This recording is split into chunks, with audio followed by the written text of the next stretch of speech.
Good afternoon, everyone. We have a lot of people registered today, so we're just going to give people some time to get on. So please bear with us.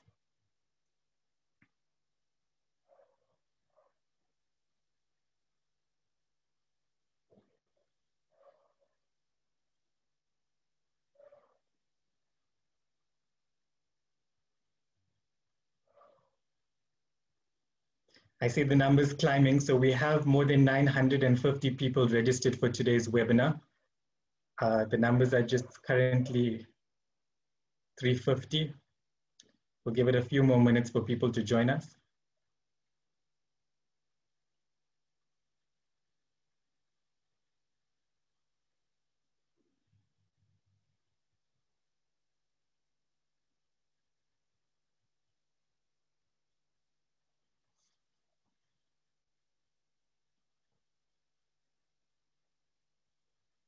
The panelists look too serious. Can I get some smiles from the panelists as people join us?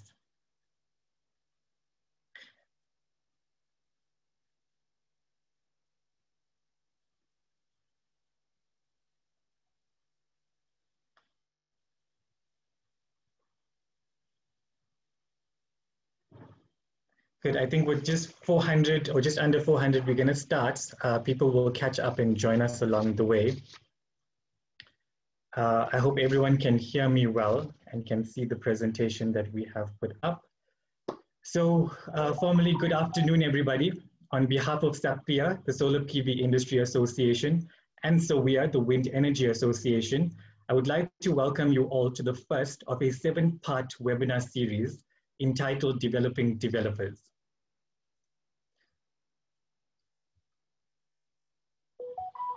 For those of you who don't know me, I'm Nibeshan Govender, the COO at SAPVIA, and I'll be program directing today. I would like to keep this webinar trending for a little while longer. So if you don't mind, please follow us on social media, use the handles you see on your screen, and join the conversation online. So the Developing Developers series of webinars is a joint effort brought to you by both the Solar PV and Wind Industry Associations. Both are non-for-profit organizations representing over 500 companies in the renewable energy sector. And we've done this in partnership with the Black Energy Professionals Association, the Renewable Energy Entrepreneurs Forum of South Africa, and the IPP office. The series itself aims to take aspiring renewable energy project developers through the Renewable Energy IPP Procurement Program bidding process in the hope that we would encourage and create more local renewable energy project developers and support more local participation in the renewable energy program. But this can only be achieved if each and every one of us understand the requirements and effectively participate in building networks and working together. Our objective is to build world-class renewable energy projects with proudly South African capability. As the tagline says, local competence of global standard. The timing could not be better for us to launch this series today. It follows on the announcement that concurrence has been reached between the Department of Mineral Resources and Energy and NERSA on the procurement of more than 11 gigawatts of new generation capacity, majority of which will be attributed to wind and solar PV. The series will be made up of 7 key areas that every developer should understand to participate meaningfully in the Renewable Energy IPP procurement program. Today, we will kickstart with unpacking and understanding the RFP. The request for proposal is the first touch point of this bidding process. Subsequent webinars will go into more details on specific aspects of the bidding process. And this will include the fundamentals of renewable energy project development, the legal outlook, looking at the contracts and the agreements, the financial outlook, looking at bankability all the way to financial close of projects, the socio-economic impact in terms of the requirements of the program, the commissioning of projects, this includes the engineering, procurement, and construction of renewable energy projects, and operating projects, so the operation, maintenance, and management of assets. The dates for the upcoming webinars are on the slide. up in front of you, and they can also be found on the SAPVIA and SAWEA websites.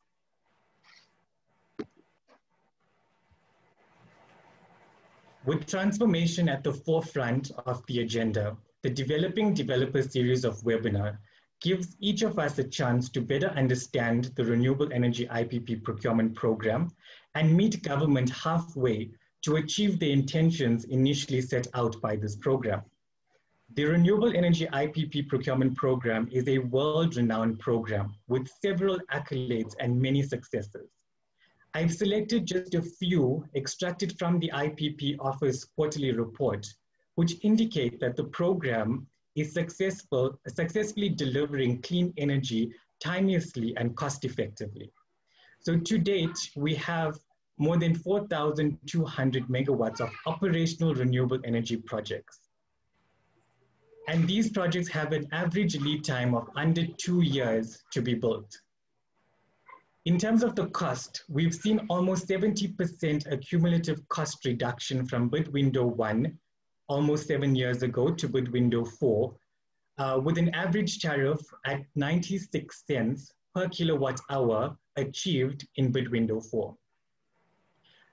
We have produced or generated over 46,000 gigawatt hours of electricity. And this electricity could be used for lighting up more than 3.5 million average homes in South Africa. But this is not all.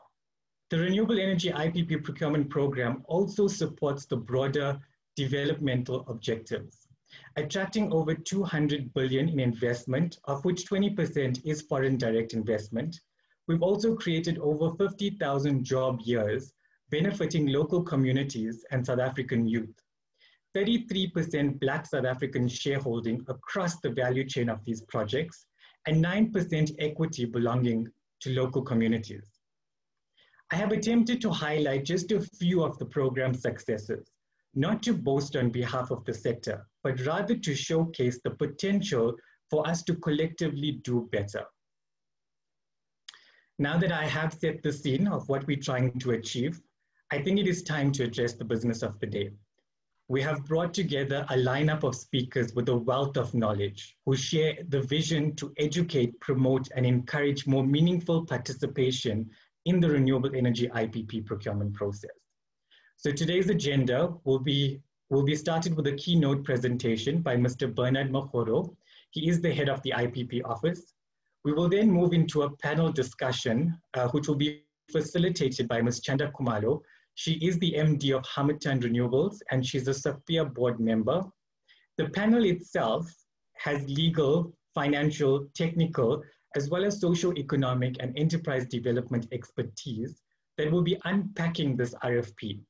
They will share their experiences and learnings based on bid window 1 to bid window 4 RFPs and provide insights into what can be done better. We then have a presentation by Ms. Meta Meshlari. She is the co-founder and chairperson of the Black Energy Professionals Association.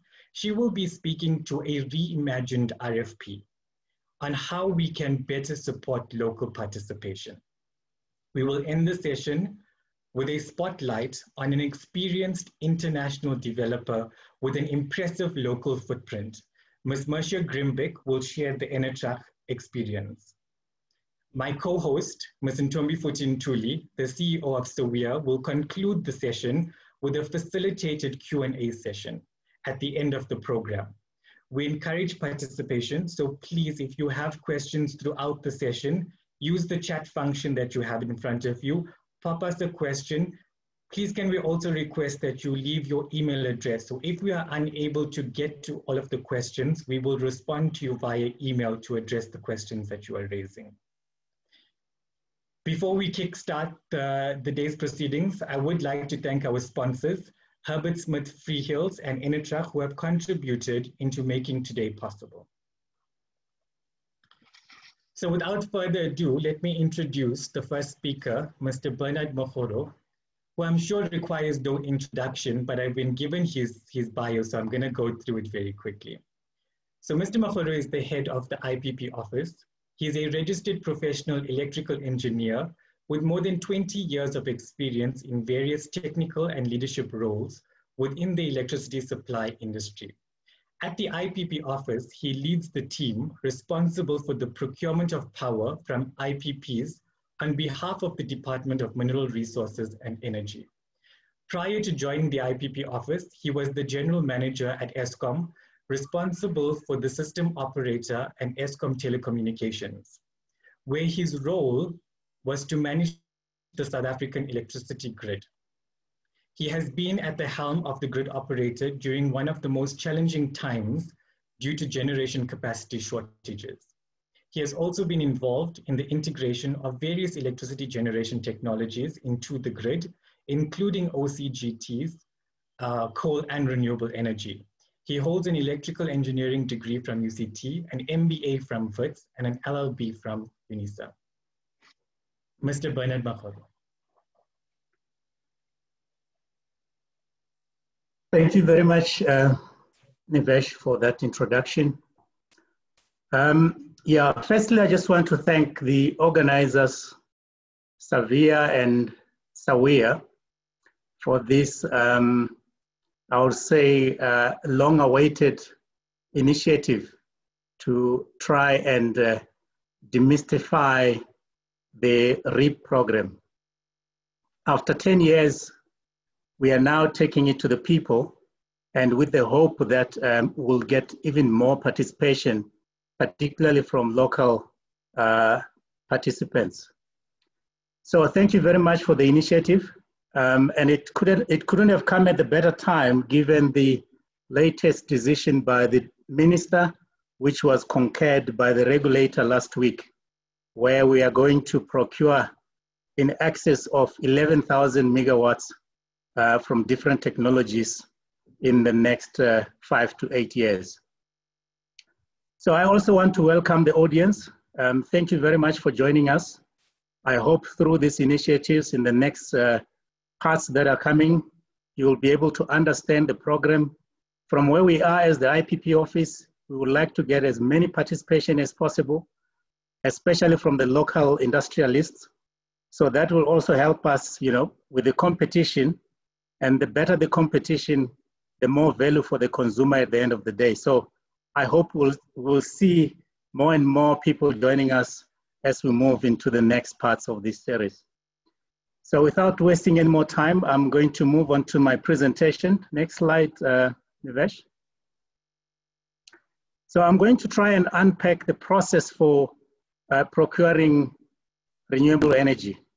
But I will start by just giving a mandate about the office, what we do as the IPP office, the history behind us, and as well as the overview of the program.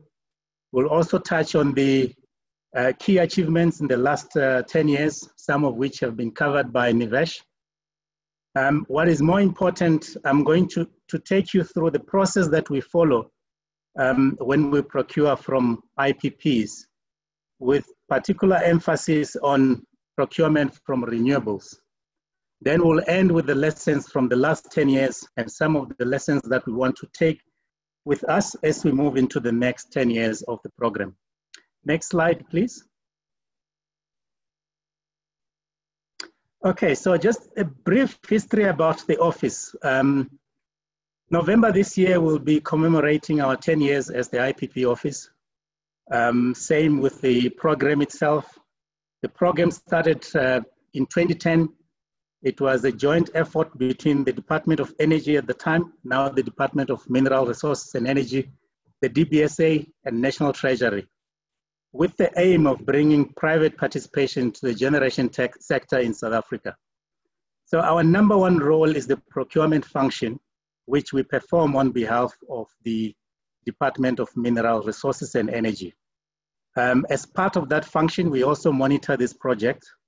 There are contracts that are entered into between the department and the IPPs, and those contracts are carried over until the end of the PPA term, which is about 20 years. So we have to manage those contracts and make sure that the IPPs deliver on those commitments. So how the process works, it starts with the IRP. That is followed by the ministerial determination, an example of which is what we just spoke about, which was concurred last week by the regulator. So following that concurrence, the department will then give us an instruction as the office to prepare the procurement documents. So as part of that process, obviously we have to take cognizance of the different legislations in the country that are applicable. And most importantly, the IPPPP, the preferential preference procurement, as well as the BEE or BEE codes. Those are the key legislations that we take into account when we prepare the documents. I'll get into the further details later on. So the purpose of the procurement, it's not only to get more megawatts onto the grid. Government has a broader mandate here, and this is to make sure that as we procure, we broaden the national development objectives of the government through the job creation, industrialization, increasing local content, also participation of the local communities as well. We'll also get into those elements later on. Nivesh, next slide, please. Okay, I've been asked to also clarify the difference between the risk mitigation and the renewable program. So the risk mitigation was a special program that was designed to fill the current gap due to the current generation constraint. So that was designed to specifically meet the requirements as set out by the system operator, as you can see on the screen there. So we have released that RFP, and we are now in the process where the potential bidders are busy preparing the submissions. And by the end of November, we will then receive those documents and proceed with the process. So what is different about that program is that it's a technology agnostic. So we are only looking for a solution that can meet the requirement of the system operator. And for the first time, we have allowed a portfolio approach where you can bid in any technology that you want. You can have combination of technologies.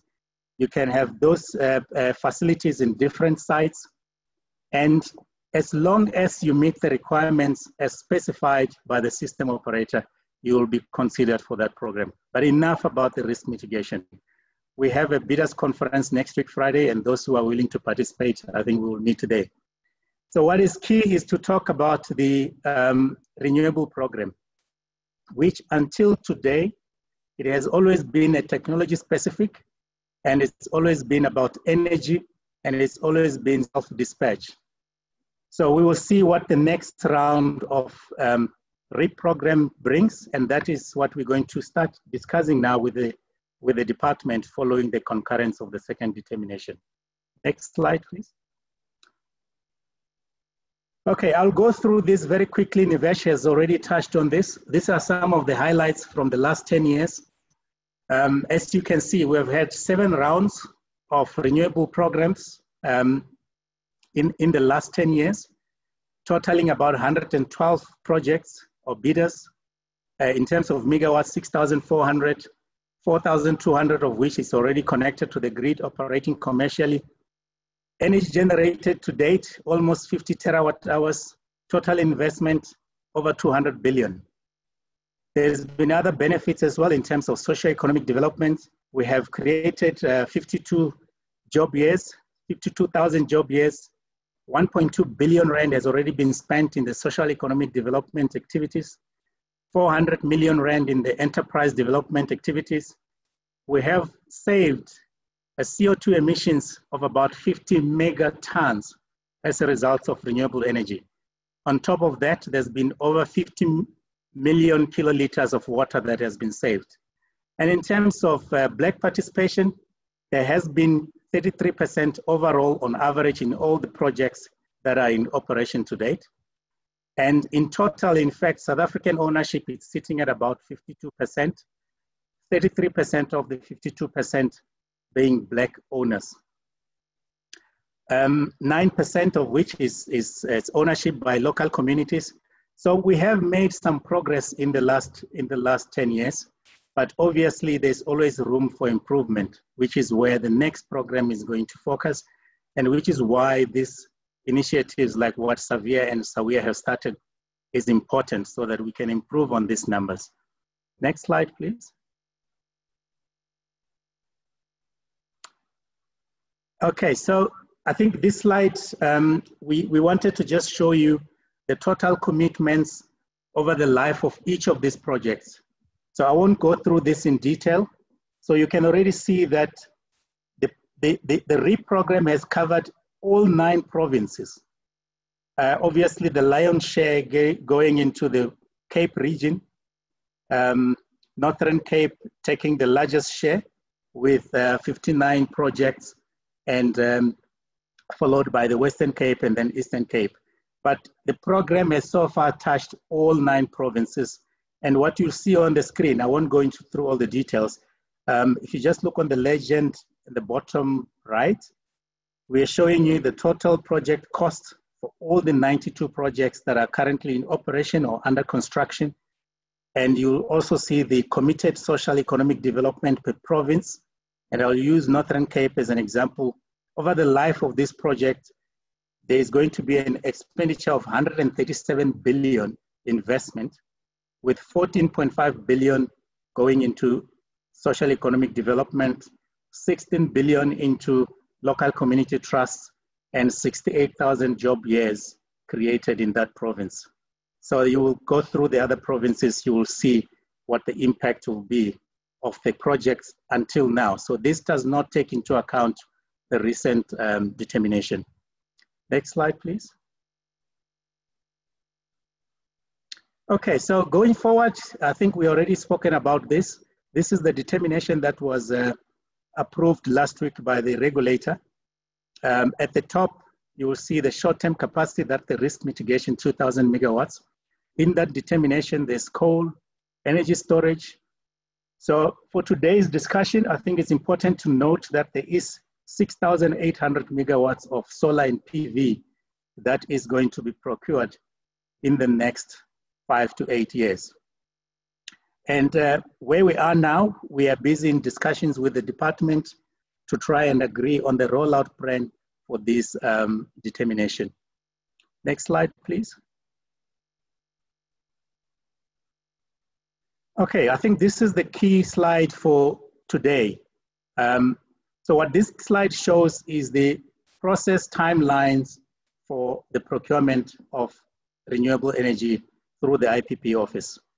So we have 6 steps or 6 stages or milestones in terms of getting from start to the end of the process.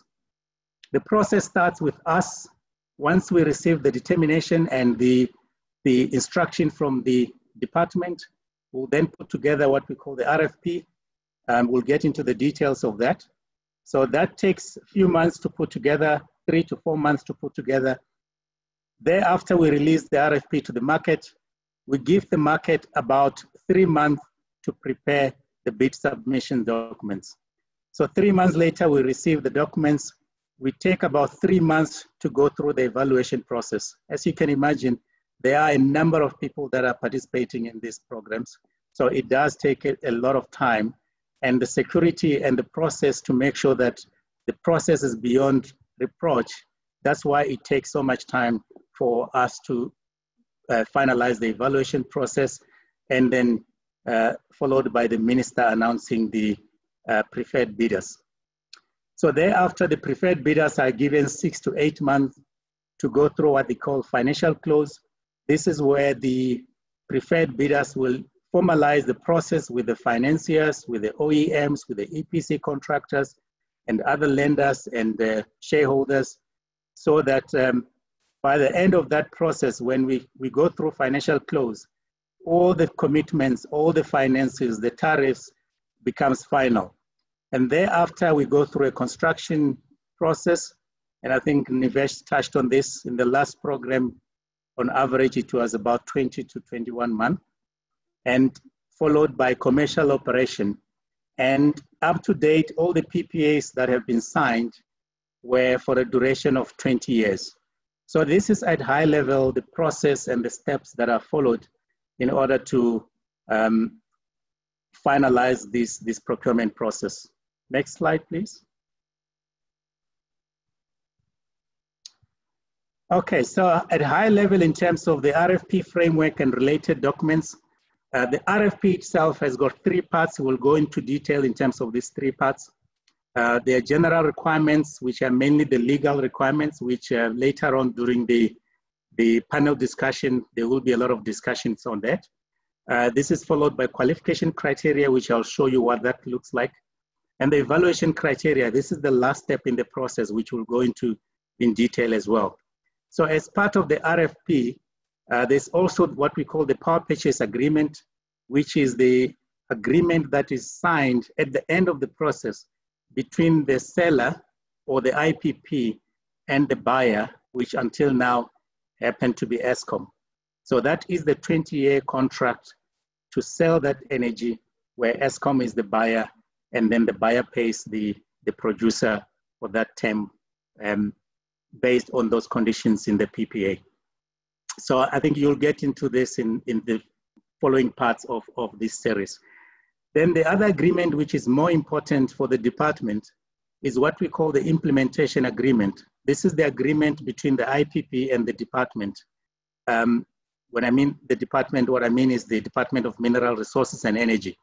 So in there are obligations whereby the IPP has committed to meet certain developmental obligations in line with the BEE scorecards, in line with other government developmental objectives. So we as the IPP office has to make sure that those commitments are adhered to by the IPP throughout the PPA period. Let's go to the next slide.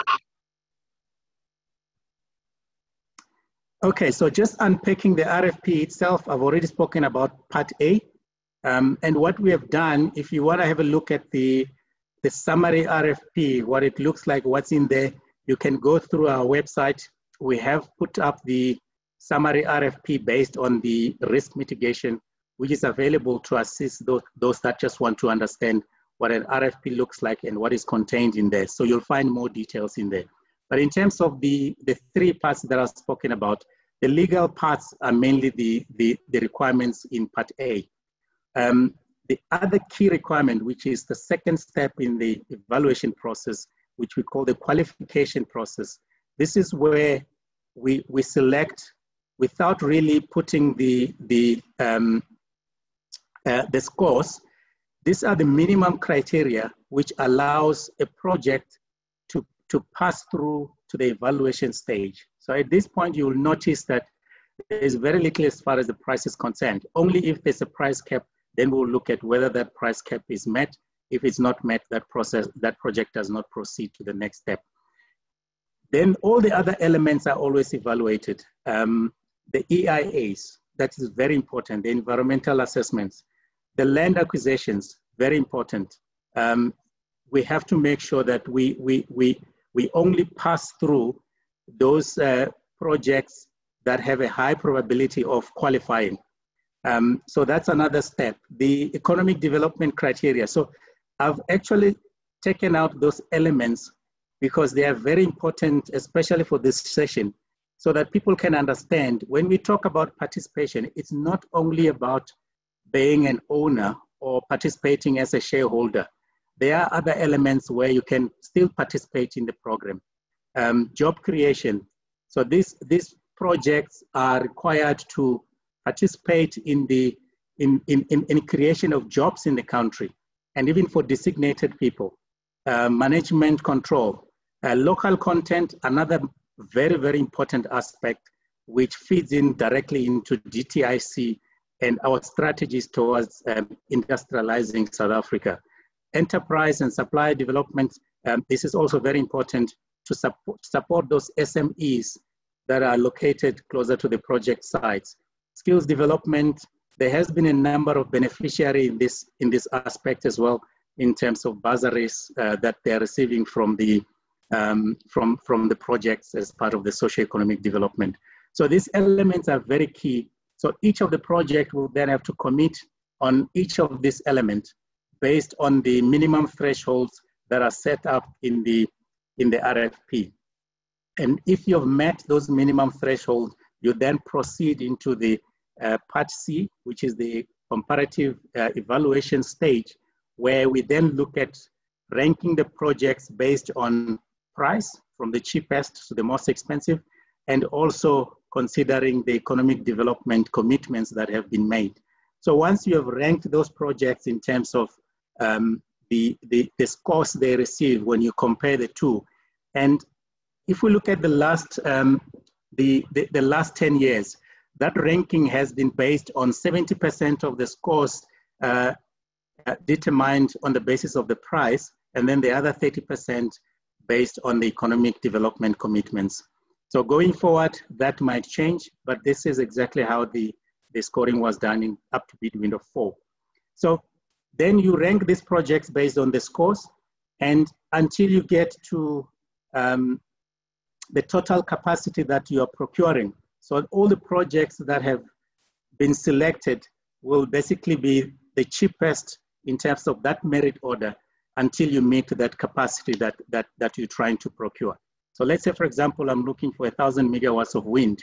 So we'll rank all the projects that have passed the qualification stage, and until we get the last project that gives us the 1,000 megawatts, those are the projects that will then be selected as preferred bidders.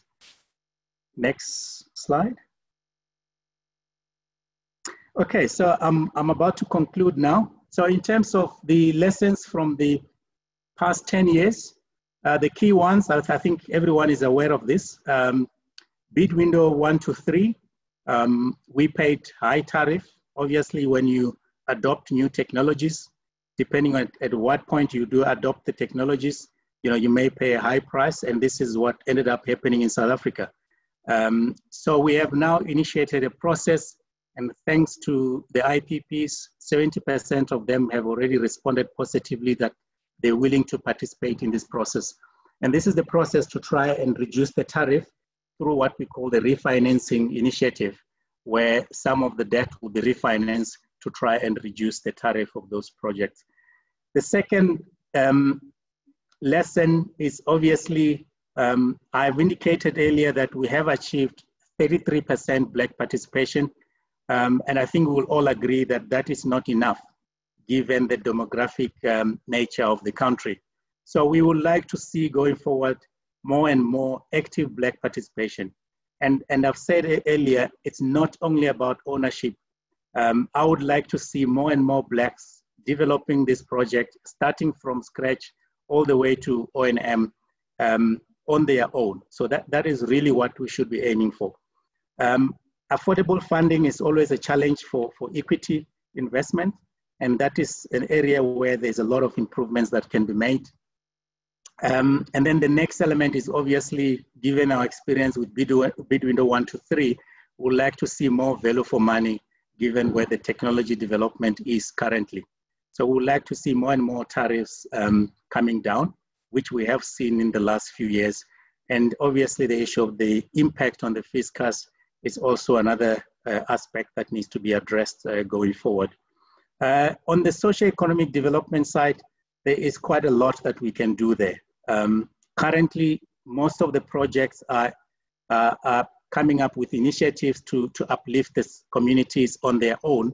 There is definitely an opportunity here to try and collaborate and have much more impact onto the communities. So the last one is really the local content. And I think given the fact that we now have a 5 to 8 year plan, there is a lot that we can do as a country to try and localize some of the manufacturing of these components as we go into the next rounds. Next slide. So just to conclude, I think we have achieved a lot in the last 10 years, but there's definitely room for a lot more to be done. And we will hope that through this initiative, there will be a lot more participation. But as I said, not only in terms of ownership, but also in terms of industrialization, participating in local content, in job creation, so that we can assist the government in the recovery of our economy. Nivesh, I will stop here, except to mention that in the backup slides, and people can go and look at that as well, you can page through some of them. So we have actually listed some of the opportunities that are available for those that want to participate. So even if you don't have, financial backing to participate as an owner, there are a number of areas where one could participate in these programs going forward. So thank you very much for the opportunity. And I hope this will kickstart a good debate. And through this series, I'm hoping that there will be a lot more participation in the REEP program going into the future. So thank you very much, Nivesh. Back to you. Thank you very much, Bernard. Indeed, we see on the chat function is going all red lights. So there's enough comments and questions coming in. So I do hope that you'll stay with us through the session to answer some of the questions. I have noted that some of the questions are for the risk mitigation project, which we're not going to address in this session. We will share those questions with you for you to take onto the bidders conference. But the rest of the questions on the REEP program itself, I would hope that you would like to address later on. I am here, Nivesh. Thank you. Perfect. Thank you very much, Bernard. I'm not going to waste too much of time getting from session to session. So I'm going to hand over to my colleague, Ms. Chanda Kumalo.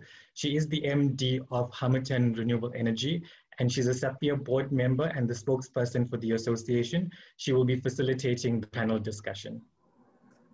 Thanks, Nivesh. Hello, everybody, and welcome to the session today. As Nivesh said, lots of questions, lots of difficult questions, I think, that Mr. Magor will have to respond to. I think maybe if we could start, and I know that there's differing opinions about things, but globally, the program has been recognized as a success in getting renewable energy on the grid quickly, in a transparent manner, in mitigating the risks associated with utility scale projects. So we should start there. And then we put it into the context of South Africa, where we're also looking at not just getting clean, reasonably priced power onto the grid, but also supporting economic development and all of the social contributions that the bidding program wanted to address. So I think there's two of those things that we need to look at, but we've got a series of very experienced panelists. I see Biddy and Bridget on here, who from the first feed-in tariff announcement in 2009 have been working on the programs. So I'm going to introduce them, and they're going to chat from the legal point of view. But what we're going to do, what I would like for each of our panelists to look at, is start off looking at some of the requirements under the REIPP, how those have changed from round 1 to round 4. Maybe what your predictions are as to what that would look like in round 5, and then try and give some of the attendees tips for things that they need to look out for in terms of the requirements under the REIPP, where they can get support to address those. We have later on Meta, who's going to talk about a reimagining of the RFP and how that can include more Black participation. But if you can also just talk to how each of these sections might be slightly improved to look at increasing the Black participation, also as feedback for Bernard and his office. So Bridget, I think I'm going to start with you. So Bridget Bailey is a partner at Herbert Smith Freehills, which is a global law firm. She's a highly regarded lawyer in energy finance and energy project development, and has significant experience acting for corporates, lenders, borrowers, governments, and multilateral agencies, particularly in Africa and other emerging markets. Each of you has about 10 minutes, and I'll try and wave at you if you're going over. So go ahead, Bridget. Sorry, I was battling to get myself off mute. It seems to be the plague of one's life nowadays, unmuting oneself on these virtual platforms. Nice to see you again, Chanda. Missed you at AF this year. Yes, nice to see you too. I think that what we saw over the last rounds of the renewable energy was a gradual relaxation of some of the requirements. So as Bernard said, one of the key focus of the South African government when REEP was first launched was to make sure they were selecting projects that had succeeded. So the requirements were pretty tight. And they wanted to know that the lenders underwrote these projects, that there was going to be no slippage in the EPC terms or in getting EPC contracts and O&M contracts signed up, that projects were on the correct sites, that in other words, that the projects were pretty much baked and just needed to be iced, if I can use a baking analogy. What we saw over the years as REEP progressed was that as the government got more confident in the bidders and their ability to put projects together, and as bidders themselves got more confident in the process and knew what was required, the quality of the bids improved dramatically. And there wasn't the same need, for example, for lender underwriting and the lenders to say they'd done a full due diligence. I think one of the things that government had also done was they had listened to bidders when they complained about the cost of putting together bids, because in the initial rounds, it was quite prohibitive how much these bids cost to put together. And I think that what has been really commendable from the IPP office, in my experience, is that they've taken on board the comments that the private sector have given them and have tried to address and improve the program so it works more efficiently for the private sector, and that they're not necessarily held to ransom at preferred bidder stage by various project participants. Those of you who are familiar with the coal baseload and the IPP RfP will note that government has allowed bidders to come in with 2 contractors, 2 key suppliers, 2 lenders, in order to have a bit of a competition once preferred bidder status is reached or achieved. I think I would be interested to know, well, I'm going to look to see when the REEP IPP procurement program is released and the RFP comes out, whether the same leeway is given in respect of the REEP program, because I think that will also give developers some ability to possibly reduce the costs, produce a more efficient project when they are at preferred bidder stage. On the environmental aspect, I think environment is a very key issue in South Africa, as it is throughout Africa. And it's interesting, I think we see a bigger focus on environmental requirements in respect of African projects than we do elsewhere in the world. And I think that that's quite right, because to us, our environment is so fundamentally important. I think that there's been a lot of growth in the experience around getting environmental authorizations, what is appealable, how these things will work out. I am very pleased to have seen that earlier this year, the Minister for Public Works and Infrastructure, Patricia de Lille, had said that there would be a streamlining of the application for water use licenses. I'm hoping that that will help a lot of the projects, because obviously water use licenses are a key feature for a number of projects.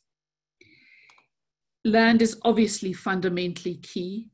And when putting in a bid, I think it's extremely important that bidders make sure they do have their land rights secured.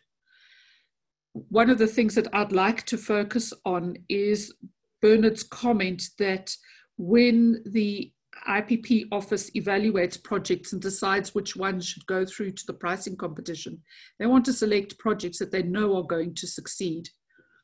And I think that was a key informer in how the REEP program has been designed, because so many other renewable programs around the world were not the success that people had hoped they would be. South Africa, I think, was quite unique in having a successful program right off the bat. It's fundamentally important when you put in your bid to bear in mind that you need to fulfill the requirements of the RFP as closely as possible. I've done so many evaluations in my time on all sorts of projects, and when people deviate from the requirements of the RFP or don't satisfy the requirements of the relevant RFP, as the evaluators end up scratching their heads and trying to work out how they can get this bidder across the line without coaching them across the line. So please, I would strongly recommend to you that you don't put in different wording into your board resolutions, that you don't amend the letters of support. It's really quite important to make sure that you satisfy the requirements of the RFP and that you have a project that is good to go. It just needs negotiation of the agreements if you get preferred bidder status. And you don't know, there's a period of 6 to 8 months to financial close is tight. In any project financing and any energy project, you don't want to be running around at the same time trying to secure land rights or fighting side fights on environmental appeals and petitions. I come in under my 10 minutes, or do I still have some more time? You've got another 3 minutes. Another 3 minutes. On economic development, I'm going to leave that to my colleague from Letsema, who is far more experienced than I, on that issue. But one thing I do want to say is that it's extremely important that we deliver from a political perspective, deliver the economic development requirements that the country needs to see. I think that all of these projects, and I know this is a controversial issue around whether economic development should be woven into tenders and whether tenders are the correct way, or these sorts of tenders are the correct way to drive forward economic development. And it's extremely important, I think, for the continued success of this program, that the economic development is done that it clearly yields results, and that it is not open to attack on grounds that it didn't yield quite the results that people had anticipated it would yield. So I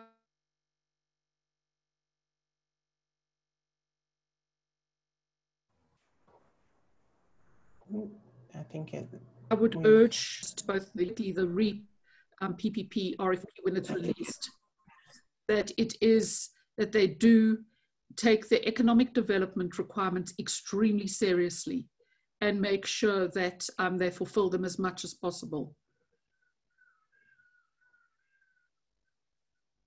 Okay. Sorry, we lost you a little bit there, Bridget, but thank you for that. I think that's a useful summary of the different areas from a legal point of view. I'd like to just bring in Biddy, your colleague as well, and maybe just to follow on from what Bridget has been talking about, if you could maybe chat us through in a little bit more detail some of the actual requirements. I'm conscious that a lot of our attendees have not necessarily gone through in detail the hundreds of pages of documents which the IPP office so lovingly prepared for us. So if you could maybe, just talk through how they're structured and what requirements there are, that you need to have a legal due diligence, you need to have a technical due diligence, briefly. And then also, I think maybe just also talk through some of the permitting requirements, which are partly legal, partly technical, but I think it's probably also useful for people to understand that and through project development, you need to work through getting each of these documents from the different departments, municipalities, the Department of Environmental Affairs, etc. So our next speaker is going to be Biddy Faber, who is a consultant at Herbert Smith Freehills. She is also a leading lawyer in project finance and public-private partnerships, working in public procurement and financing of government projects, state-owned enterprises and municipalities. She has a thorough knowledge of the Public Finance Management Act and the Municipal Finance Management Act. So Biddy, please go ahead. Thank you. So really to pick up where Bridget left off, I'd actually sorry, Biddy, could you put your video on? Because we can't see you. I've tried to put it on. I don't know, maybe I don't have a, oh, okay, just hang on, let me try again. Can I not just talk? Something coming up there, it's just a bit blurry. Yeah, it's a blur. That's okay. Just talk. We'll. Oh no, there you are. We've got you. Thank you. So I think I want to reiterate what Bridget said. Land issues are really, really important, and they tend to get neglected because people just look at the site that they want to put their project on. And I think then they sometimes forget all the servitudes they're going to need to connect up to a substation. And it's not just servitudes across other farmers' lands. Often you are crossing Transnet's rights of way, so you have to get their permission as well. So I think, you know, my top tip would be go and get a really good land consulting firm and make sure that you are going to have access to all the land you need for this project. And it's not just the site that you're going to build your power station on, or your turbines on, or whatever you're going to put up there. It's also you know, all the connection issues, especially if you're going the self-build route. And then on the permitting, you know, the basic ones are listed in the RFP. So you must have a civil aviation approval authority. You must have an environmental authorization. You must have, I'll think of the other ones. Those were the heritage resource approval. You had to submit those. But then what became an issue, and is an additional requirement, is if you anywhere near Sutherland, you need that square kilometer array approval. So a lot of those solar farms or solar parks in the Northern Cape needed that.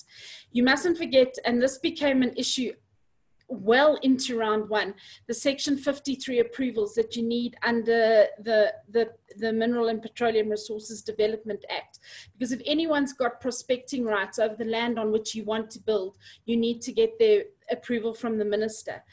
And you know, one thing we always forget in this country is that agricultural land is still subject to the Subdivision of Agricultural Land Act. So you need all those consents from the Minister of Agriculture. And there's also a Preservation of Agricultural Land Act. You need those kind of consents as well. And then we've now got a new piece of legislation called SPLUMA, Spatial Planning Act. So if you're building close to a municipality, you will often need municipal consent for that as well.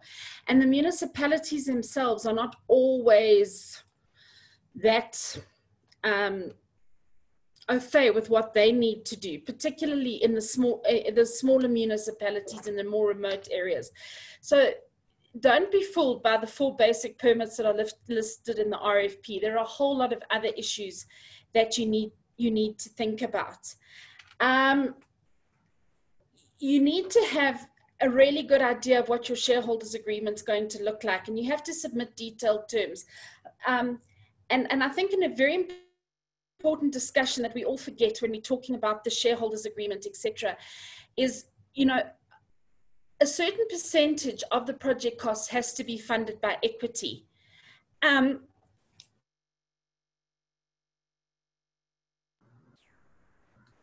So you need to understand your equity participants are going to make their equity contribution, because I have been involved in projects, and I won't name them, and they weren't my proudest moments, where literally 4 days before financial close with the lenders, we were still scrambling around trying to find 10 million Rand for this equity provided to contribute, or 10 million Rand for that equity provided to contribute.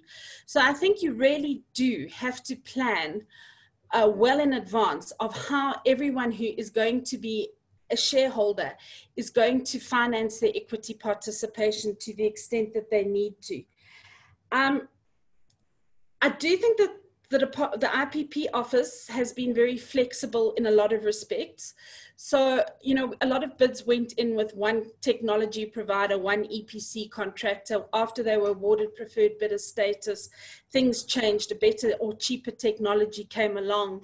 And as long as there was some pass-through of benefit through a price reduction or something like that, we generally found that the department was agreeable, or the IPP office was agreeable to allowing those changes. and even to allowing changes in shareholders as long as you continue to meet your economic development obligations and keep that 40% South African ownership that is required. There are two places they will not change, and you need to know that when you are bidding. If you promise anything when you submit your economic development submission, you have to stick to that. You cannot change at a later stage and say, oh, sorry, that was a line item X was a mistake and I need to change it. You are held to that, and that gets incorporated into the implementation agreement as Schedule 3. So whatever you're going to submit as part of your bid on economic development obligations, you have to know you will be held to that and there will be no deviations. And I think, you know, it'll be interesting to see what the next RFP looks like and what those requirements are. But this is the one, this was the one place where there was no flexibility from the department, and rightly so, or the IPP office. And then the second issue was the price. So you can't ask for an increase in price for whatever reason. And if you want, and often if you are asking for crazy concessions at a late stage in the process after you've been awarded preferred bidder status, you might need to agree a lower price to get that across the line. Lydia, just give you a 1-minute warning. All right. I think that, you know, as far as I know, you've still got to submit bid bonds. I don't think that that requirement's fallen away. So you must plan how you're going to get a bid bond and exactly what the quantum of that will be. But as Bridget said, the more you've stacked up in your bid before you submit it, the easier the process will be once you preferred bidder to financial close. Okay, fab. Thank you, Biddy. I'm going to go back to one of your comments just a little bit earlier about the equity participation and finding that funding, to use it as a segue for our next panelist, who is Sindisiwe Mbuli, who's an infrastructure transactor at RMB. She joined the RMB infrastructure finance team in January 2016, having completed her chartered accounting articles with First Rand Group, where she had an opportunity to rotate in various divisions of the group and has gained a wide range of banking sector experience. Cindy has been involved in the funding of various infrastructure assets, including, amongst others, power, transport, storage, and accommodation PPPs. So Cindy, I'm going to slightly put you on the spot based on Bridget's comment about equity participation. And I think maybe if you can, just talk us very briefly through the requirements under the RFP, but also talk to us about how your bank, but banks in particular in South Africa, view Black participation in the process, and how you view the risks, let's say, associated with that, and what you're looking to do to support increased Black participation in the sector. So I'll hand over to you. Okay, thank you, Chanda. You'll let me know if I'm breaking a little bit, just because I've been hearing some breaking happening.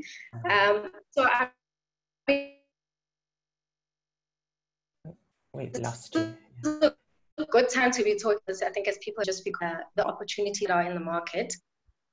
In terms of the question at hand, in terms of equity funding, I thought that was a pertinent point that Biddy raised.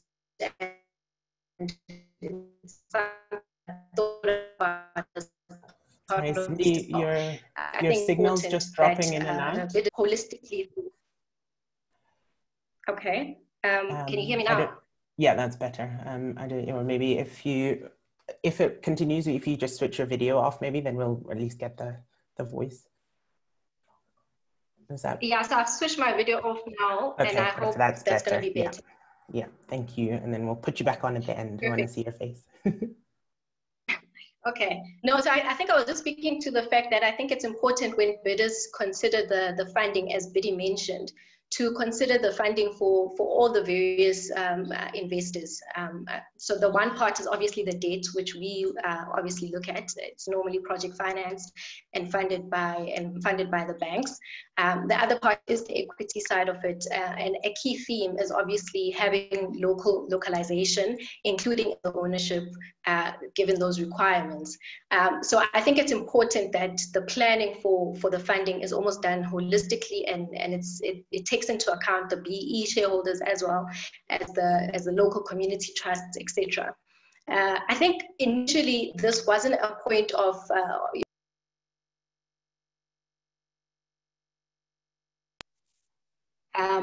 and I think even the banks themselves have started looking at how to facilitate solutions for equity financing. In certain instances, including ourselves, we are actually able to provide funding for local participation for PE funds. And our ways to actually, provide funding on the back, for example, of equity flows, which is something that we've been doing quite a lot of recently. So it is something that we are looking at and has become much more prominent of late. And it's something that I think the consortium needs to address quite quickly and almost upfront of the bidding process.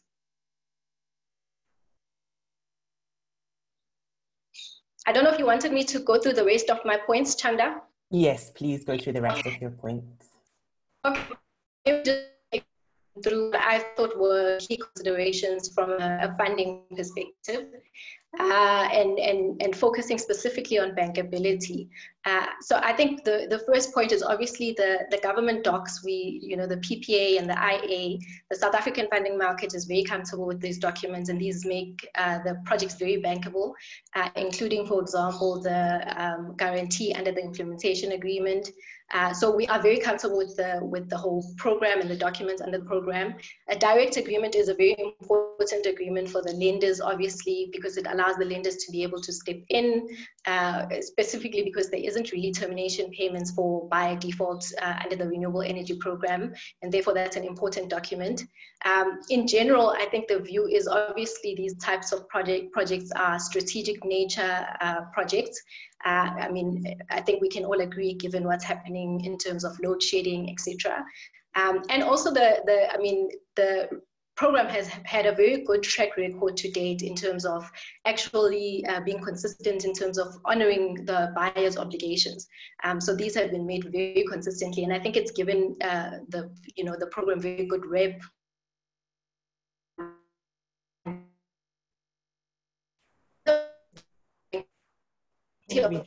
We just lost you. Structures in mind are to have a strong team. Sorry, Cindy, if you just go back to giving the program okay. a very good rep and then repeat, because we lost you for a bit. Okay. So I think the other point was just to go into the bankability of the actual projects and structures. And I think maybe just what makes projects very bankable from a funder's perspective is obviously having a strong team, including a technical sponsor. So a sponsor that is, very knowledgeable of the types of project that it's bidding, having credit-worthy parties. So we look at a strong EPC and a strong O&M, people who've got track record. So I think it's important when people look to enter the market to partner with the right people with the right track record and the right experience. We look for technology that is proven and has some track record. I think simplicity here is quite key. And we obviously require the standard things like contracts to be in a bankable format. That means that, full turnkey fixed price contracts in certain instances, pass-through of obligations in the PPA, and appropriate security packages. So that includes, for example, performance bonds and parent company guarantees, etc. The other thing, obviously, is to have robust cash flows. So a model that shows, cash flows that can absorb downsides. And other similar requirements that you'd normally find. I think maybe the one thing, just to latch on to what Bridget said in terms of, bidding these projects, is that it is quite expensive and has been to date. but in terms of the costs that are borne by the developers, just to put in the bid, including bid preparation costs, the bid bonds, the legal costs. But we have seen recently in round 4, where, I think the RFP introduced some noteworthy concessions, which I think have been very good in relieving the bidders of the time and the cost required for bid preparation. And essentially, when it comes to the lenders, initially we needed lender advisors to be able to provide the letters of support that are called for by the RFP. But there has been some relaxation in terms of the assertions that lenders need to make from the RFP in round 4, and we expect that maybe that will continue going forward, which means that the bidders will spend far less costs. That does have its own flip side, which is essentially that a lot of the DD that you would have done before, you now have to do after, and the timing hasn't really changed. So you still have to reach financial close within a certain amount of time. So it does kind of just delay the due diligence to the other side. But I think it's overall good for the bidders. And then maybe in terms of the lender support that goes into the RFP, obviously lenders provide a letter of support. The letter of support is in the form set out in the RFP itself. And we generally provide a term sheet that sets out financing terms that would have been agreed with the bidders. Debt funding of about 80% is generally the market standard, with the balance needing to be funded by equity, which goes back to that point that equity investors need to think about funding quite early on. Other types of facilities, including debt service reserve facilities, VET facilities, etc. Credit approval obviously remains subject to finalization. 1 minute warning. Okay. Finalization of due diligence and contractual documents. So there is still a bit of work that needs to happen after RFP stage.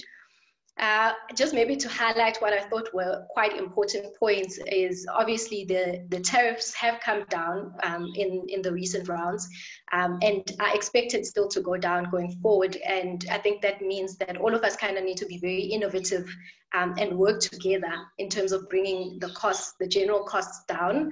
And I think, again, equity funding is a key theme as part of localization. The one other thing, maybe before I close out, is obviously given the round 5 that's coming, the themes are greater localization, but also it sounds like there is room to create more or include more storage components into this round. And I think it's important to just maybe send a message to say that it's obviously got to be with strong creditworthy suppliers, good warranties or guarantees, and just maybe, keep the new technology element, to make it, a good bidding strategy. But however, it still needs to be with the right counters. Fab, thank you, Cindy.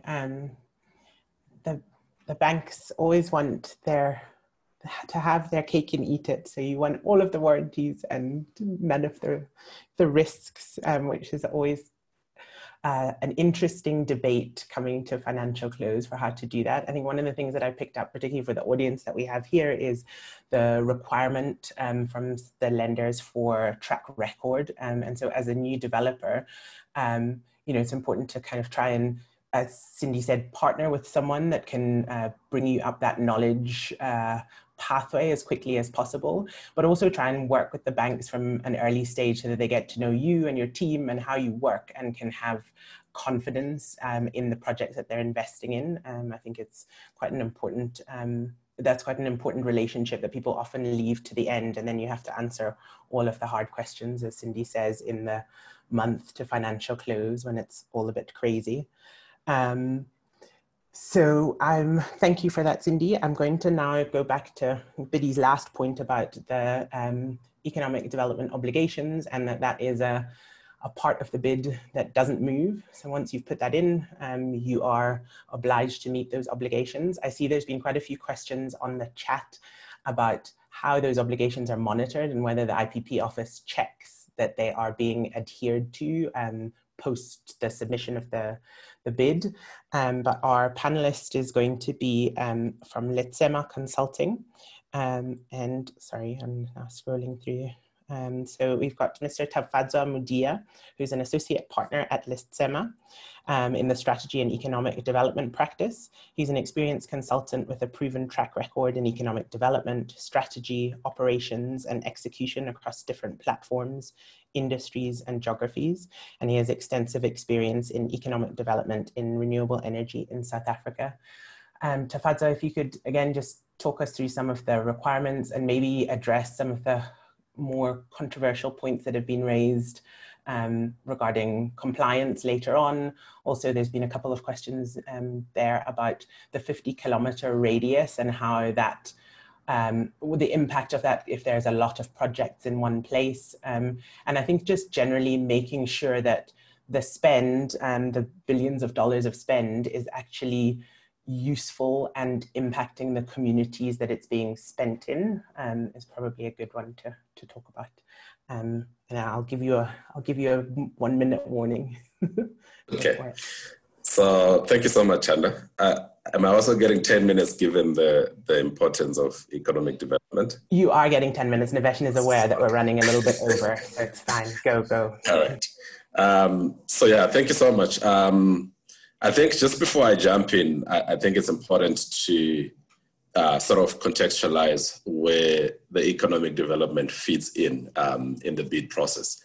I think the first thing I need to say is that this is part of the broader local economic development strategy in the country.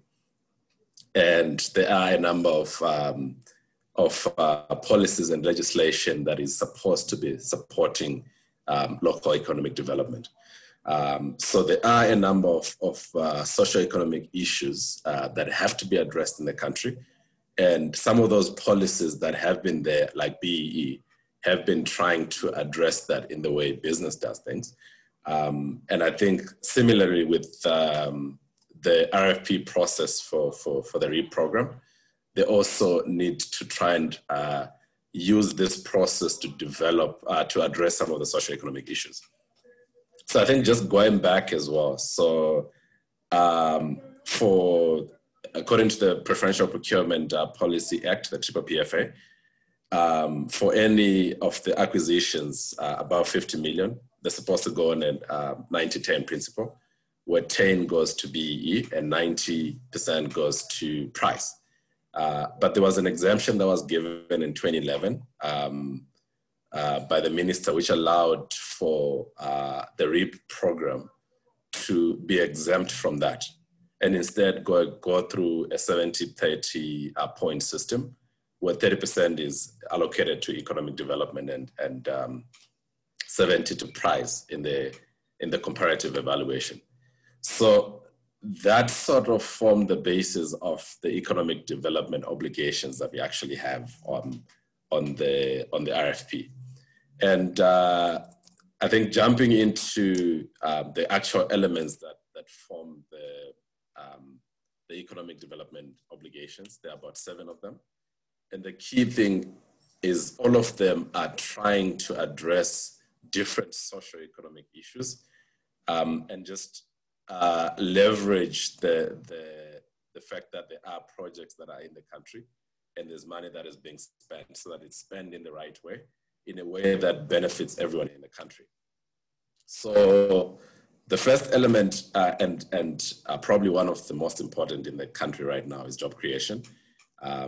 And the key thing here is to try and make sure that there's creation of employment opportunities for local people who are local to those particular projects, and also designated groups that have been marginalized in the country.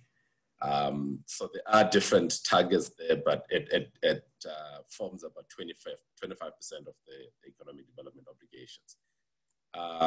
The second one is local content, which is here it's really trying to support value addition and manufacturing capability and providing a clear and reliable source of demand to enable growth of the local industry. And it also then touches into a number of socioeconomic factors. So it's also quite important, and it's got a 25% allocation. And bear in mind that this is the allocation from the previous RFPs, but what we don't know is what the new RFP would look like. And then the other element that's also quite important, and I think Bernard was trying to emphasize that when you look at economic development obligations, it's not just about ownership. Ownership is one of the elements, which is also important, but its contribution is about 15%. And with ownership, it's really just trying to address the historical injustices and the systematic segregation of certain groups. And it's trying to reverse that and give others an opportunity. And here, it's not just about Black ownership, it's also about ownership by various groups and other designated groups. So it's about the broad-based nature of the ownership, which is encouraged. And I think one thing to note as well is that some of these elements as well, they also have to be aligned with some of the other policies like BEE, and it's important to make sure that the actual objective of what was being addressed is still being ticked. I know there have been issues around empowerment trusts and whether they actually help in achieving the objectives that are needed on ownership. So that has been addressed a bit, but it's still one of the contentious issues that is still there. The socioeconomic development is the other element, which also has a good weighting, which had a good weighting, which was 15%. And this really speaks to primarily the socioeconomic issues that the country is grappling with, but also making sure that the local issues that are in the area that you're going to work with are being addressed. And it's key to actually really understand the issues that those particular communities are actually grappling with. I find that normally when you're responding to a bid, it's always about ticking boxes. And what ends up happening is without a good understanding of the actual issues and good planning around what are the kind of initiatives that we should be doing here, you end up spending money but not having the socioeconomic impact that is actually required. And 1 minute warning, Tapata. Oh, okay. So the next element is preferential procurement, which is really around you being providing market support to local businesses and previously disadvantaged groups, and also from an enterprise development perspective, and being able to support SMEs. And then there's management control, just making sure that everyone is getting opportunities, which also accounts for about 5%. But the key thing here, I think, I think for my last minute, I think the most important thing is to really understand what you're solving for and the issues you're trying to address before you actually have your economic development plan. And before you actually say you're going to focus on these initiatives to get the points. So in terms of considerations, I think number one, obviously you need to maximize your ED points to improve the chances of winning the bid. But most importantly, you need to maximize those ED points with also trying to focus on maximizing impact at the lowest cost. And then the third thing is that you actually need to align your ED strategy with your business strategy. You don't have to look at economic development as something that's a separate box where you have to tick the boxes, but it's actually about saying, how do we do it in such a way that it aligns with where we are going as a business and what we're trying to achieve? I find it always becomes easier to then actually do it and track it. And then also considering from the beginning that there is going to be ED elements on the monitoring and evaluation aspects and on the implementation side of things. So the choice of the initiatives that you focus on and the strategies and plans that you actually come up with need to be aligned with where you're going. Yes, you might tick the boxes today, but that problem, or maybe not a problem, but those obligations that you have today, you're going to have those obligations for the project lifecycle. So it's very important to really consider the type of initiatives that you're going to go with. The key challenge is always works better when you really understand the environment you're going to operate in from a socioeconomic issues perspective. And typically what you find is that sometimes you don't have the right information and you make decisions without the right information. But it's important to try and get the right information before you plan for it. Thank you, Tafadza. I think what you said about box ticking is really very important. It's something that I think causes levels of frustration with different parties. If companies are seen to be just ticking boxes and not actually trying to participate in the spirit of the obligations that they've signed up to.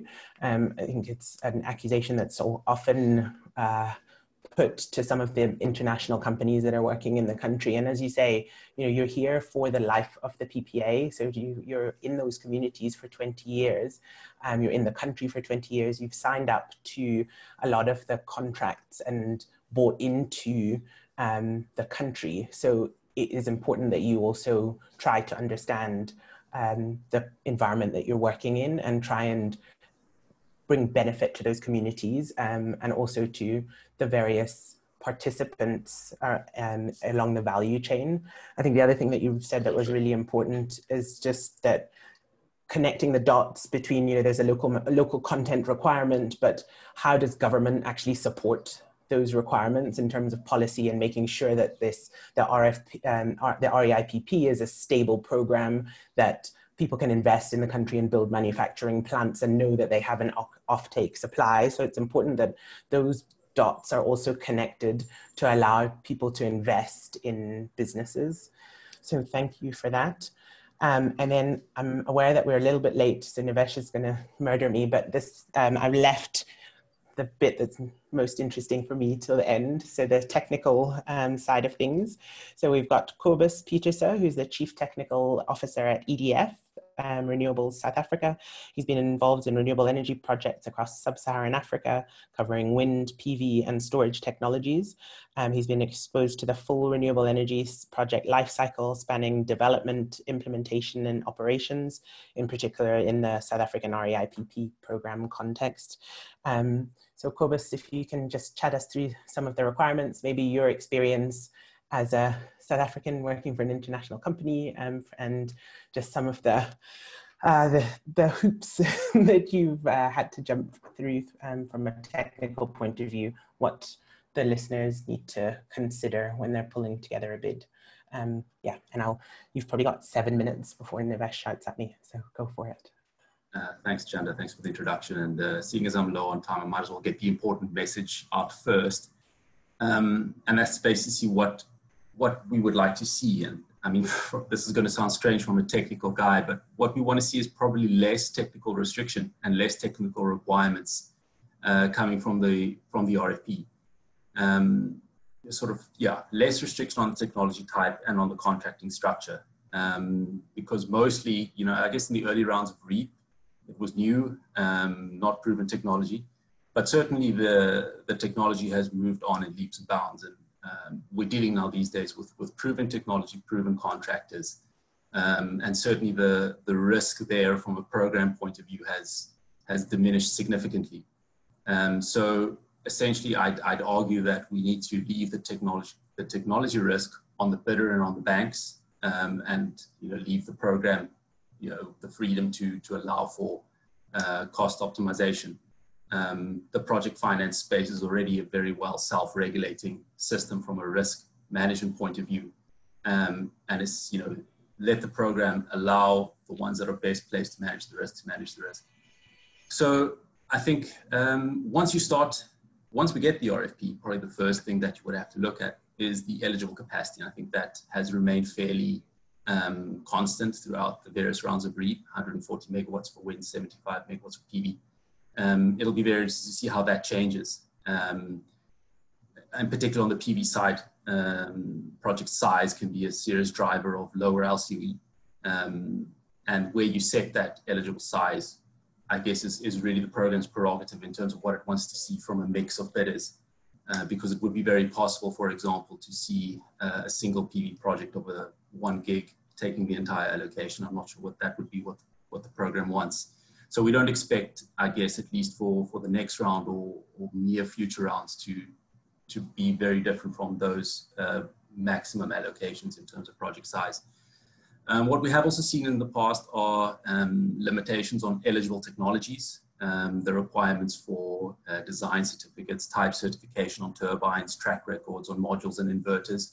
But we've seen a subsequent kind of lifting of those requirements.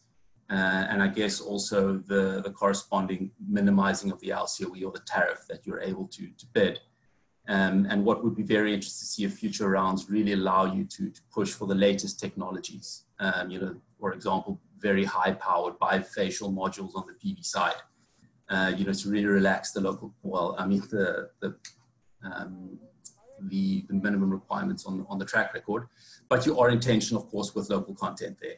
And at least in South Africa, it is the case that you know, you want to drive lower tariffs on the one side, but comply with local content on the other side. And your technology choice will always somehow be to find the best balance between those two elements. In previous rounds, I guess there's, you know, in terms of the studies that we needed to produce, there have been, I say, minimum technical requirements. For example, on the wind side, you know, there's a requirement for an IEC compliant met mast and a certain measurement period. It does mean that you need to do a bit of groundwork ahead of time on your development to get your ducks in a row, and everything needs to be properly done. It hasn't allowed for remote sensing devices like LiDARs and SODARs. That's something that I guess we need to wait and see if that gets introduced. Certainly, if it's good enough for the industry, it should be good enough for the program, and it should be good enough for the lenders. I'd say the same in terms of the modeling platforms that have been used for those studies. Things like computational fluid dynamics and mesoscale should certainly be allowed to be compliant from an RfP point of view in terms of your energy sales forecast. It would be interesting to see if that is integrated into future bidding rounds. Currently, it's at least for the previous rounds, these would not have been considered compliant. In terms of the contracting company, there have always been minimum requirements on track record. So, and I say, in particular in the earlier rounds, a bias towards EPC. We have seen a relaxation of that, more towards a move of, you know, towards split contracts, you know, and lowering of the track record requirements of the contracting company. And for sure, I think that trend is going to continue to see the program becoming more comfortable with split contracts and multi-lot procurement kind of strategies. We have seen that the RFP kind of wants you to lock in your technology and contractor of choice at the time of the bid. That it does mean that somehow you need to sign sort of binding heads of terms with your suppliers and your contractors ahead of time, because it's not that easy to change after you bid. It's not impossible, but I'd say that generally the program wants you to lock that in. And it'd be interesting to see how much flexibility emerges. All right. Warning, please, okay, sorry. Cool. So let's see that compliance with codes, right? So it requires you to be compliant with the South African grid code. South Africa has an onerous one, and it's subject to change. So you need to remain compliant throughout operations. So it's an important risk to manage. It's an important thing to look out for. You need to understand the South African grid code and make sure that that is built into your project technical structure at the time of the bid. What will also be interesting to see in future rounds is the time and scope allocation for the grid connection works. For example, will it be required for full self-build? How much is going to be required? You know, on how much will you be allowed to leave on the Eskom side, and will there be a restriction on the time frame for the grid connection, or essentially with COD. Bear in mind that this needs to be supported by a valid cost estimate letter, which is 12 months only, and there's strong lead times on cost estimate letters. So make sure that you manage that appropriately ahead of the bid. And I think just to conclude, from my point of view, I'd like to see in future rounds really innovative rules, driving innovative solutions, probably a little bit more on the, let's say, the buyer's side of the point of connection. I'd like to see things, for example, like time of use tariffs or incentives for providing ancillary services to the grid. The point is really that renewables can do a lot more than pure take or pay. And I think we're seeing that through the, what we're kind of getting from the rules. It's quite exciting what is potentially happening on the risk mitigation program and how renewables can potentially respond to that. Thanks, Jonda. Thank you, Cobus. I think that's really useful, a really useful summary for people looking at getting involved in projects. You mentioned some of the measurement requirements, and that means starting projects a year before and having all of the data available and getting all of the studies done before bidding. And so for anybody that's looking to start that development process, I think this is a bit like growing a tree. You can never begin too soon. So start that development process, ask. There's a lot of people that are willing to advise and help and give you support and to get involved in the renewables programs. So please do reach out to any of the associations. I'm aware that we're a little bit over, so I just want to thank all of our panelists. I think that was a very interesting summary of all of the different parts of the REIPP. And Tombi's going to come through with questions a bit later on, but I'm going to hand over to Nivesh now. So thank you very much, everybody. Thank you, Chanda, and thank you to the panel. I think the amount and the quality of information shared on this panel is testament as to why we needed a series of events to cover the topic that we're trying to cover. So thank you again to the panelists. I know that we are running late, so I'm going to move very quickly. Our next speaker, I think, needs no introduction, and I'm extremely excited for her presentation. We've been chatting over the last couple of days as to how we would put this forward. But Meta is a qualified chartered accountant with 19 years of professional experience. She's a director at Mashlako, a company focusing on finance, energy, telecoms, infrastructure, investment, and advisory. Her CV is up on here, and we've shared it with you as well. Meta is also the co-founder and the current chairperson of the Black Energy Professionals Association, an organization that exists to represent and champion the specific interests of Black people with the aim to achieve radical economic transformation of the energy sector in South Africa. So Meta, can I hand over to you? Oh, thank you so much, Nivesh and team, and thank you to the sponsors for organizing this series. They are so absolutely necessary, taking into account the challenges that we have faced, especially as Black people in the past. If you could have put up my presentation so that I can start without wasting any time. The energy sector in South Africa continues to thrive, but then there's still poor participation by Black professionals, especially at strategic and commercial levels. As we heard before from the IPP office lead, Fato Barnard, that 30% participation by Black people, but then that 30% actually does not represent proper flow of economic interest. BEPA was established to address all of those aspirations of Black industry participants. We represent specific interests of Black people with the aim to achieve transparent, broad participation in all the energy sectors. So even though today we are going to be discussing the Renewable Energy Program, BEPA is it's technology agnostic, and it represents all forms of energy. And BEPA will actively try to create solutions and solve problems that are being faced by Black professionals who are either involved or keen to play in the sector. Next slide. And I would just like to start with the following quotes.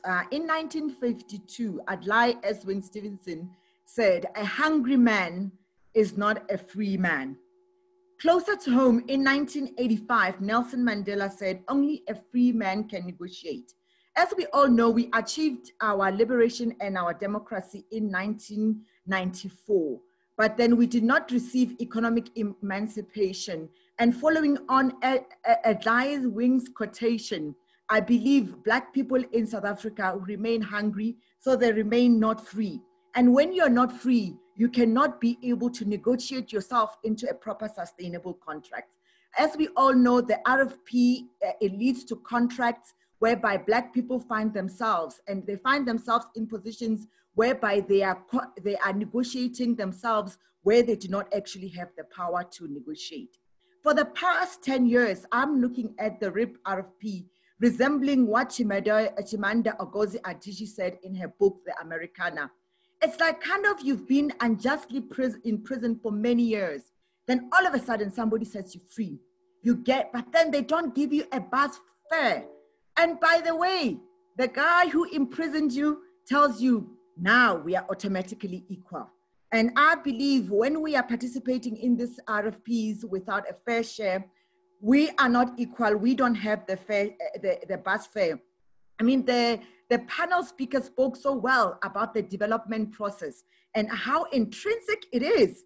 It requires lots of consultants, lots of money, which most of us as Black people don't have. So we are actually, before you can even imagine this RFP, you are stopped at the door. And our goal today is to table a pertinent areas of our reimagined RFP that ensures the integration of Black participation throughout the value chain and the resultant programs. Next slide. And I'm not gonna take you through all the stages the panelists have gone through. It's a complex process. Next slide, please. And I'm gonna say the key gaps. You know, there's so many in terms of the reimagined from an RFP point of view that we would like to see. But then because I only have 15 minutes, I decided that I'm going to focus on 4 key steps. I'm gonna focus on the historical injustices that have resulted in Black people not owning any land. And it does not only stop at owning land, it's accessing those land, the leases, everything. And a lack of participation across the value chain. I mean, as our panelists have said, there is immense opportunities. It's not just ownership. You're looking at the EPC, the O&M, the MSA, all those, the consultants that even start from the RFP, the lawyers, the financial modelers, all of those Black people have found themselves not being able to participate valuably in the value chain. A lack of liquidity for Black shareholders. The 30% that Bernard talked about, most Black people do not actually, when you look at the real economic value, they actually end up not getting even 10% of that 30%. So in terms of economic value, it only translates to about 3% of access. And all of this, it all transfers, and it's as a resultant of the fact that we also have lack of funding to develop these projects, to put in as equity, to even if you wanted to be participating in the value chain, for you to contract to be part of the EPC, the O&M, you're required to have all these massive guarantees that Black people are not able to come up with. Next slide. And starting with our land, a lot of people, when they look at land reform, they only think about land reform from a perspective of agriculture, repatriation. Land has so many opportunities. There is no REIPPPP projects without land. And that is one of the key things that we need to start with. As our reimagined RFP, the land issue should be taken into account. The requirements around the fact that you have to, before you bid, you have to be had all those permits, have all those lists, have all those items really, really need to be looked at. We need to look at also a structure whereby our communal land, how is the RFP going to address the fact that some of the REIPPPP program needs to make sure that all those people who own the communal land participate in the process. And also, what about the land that is already owned by government? We saw the other day, Eskom used municipality land as collateral for their debt. Next.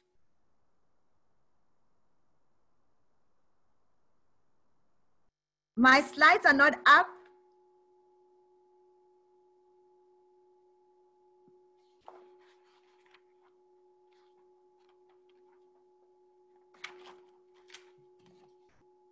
Can you hear me?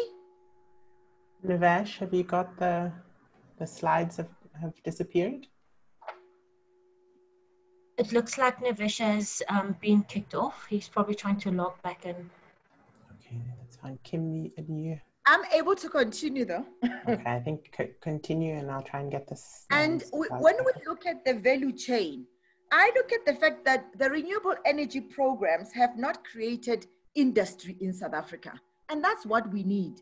And I was excited to hear Bernard when he was talking about how they're going to approach the next rounds, whereby, you know, I do not believe the RFPs. I kind of think we should look at the 11 gigawatts that has been, that is not my slides. It's just Kim's just logged on to do it. She's scrolling through to yours. No problem.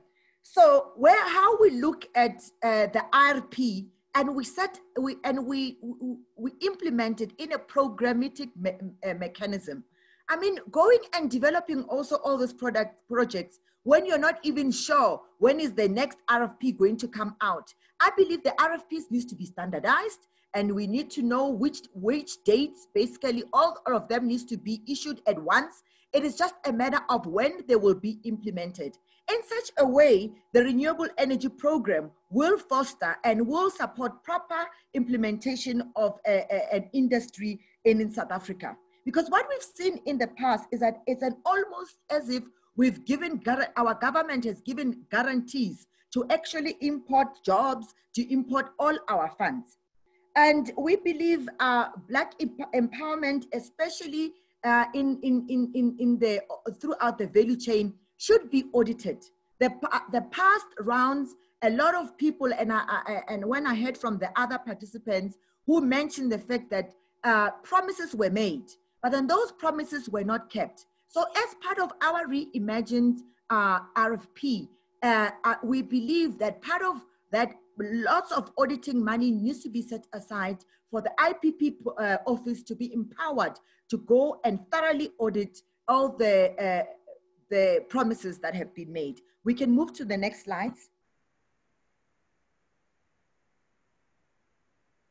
Next slides. Next slides.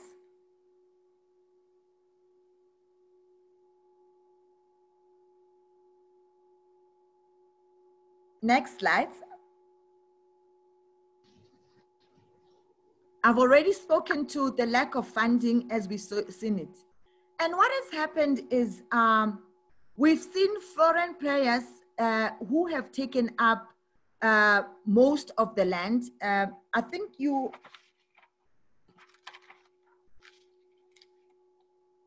have actually benefited most. And I was very happy to hear, I mean, all the participants in here, Bernard, Bridget, Bailey, they've spoken to the fact that, you know, economic development and ownership by Black people should not be seen as a tick box. Our country currently, as we're looking at it, it is burning because a lot of people are hearing all this 205 billion rand has been put into our country, but then they're asking themselves, where, if this 200 billion rand has come to our country, where has it been spent? So we need to look at thoroughly in terms of when we say, and we're giving points in the new RFP, when we're saying we need to define thoroughly what is meant by FDI. when 80% of the project cost is being raised from local banks, and instead, most of it gets returned overseas because we are importing most of the stuff. So consonance needs to be given to that when the points allocation is being given. And also in terms of the reporting mechanism, it should be changed whereby we should not report FDI just on a plain point of the equity based on the value of the project, but then based on what was the real flow into South Africa. Next slide. And this slide wants to show you the current BEE that we are talking about. The BEE investor, as per the RFP, the previous RFPs, were required to be 30%. And in some projects, actually, they did make up more than 30%. But then when you take into account the funding that the BEE investor gets, 90% of the economic flows to the BE funder and not to the investor.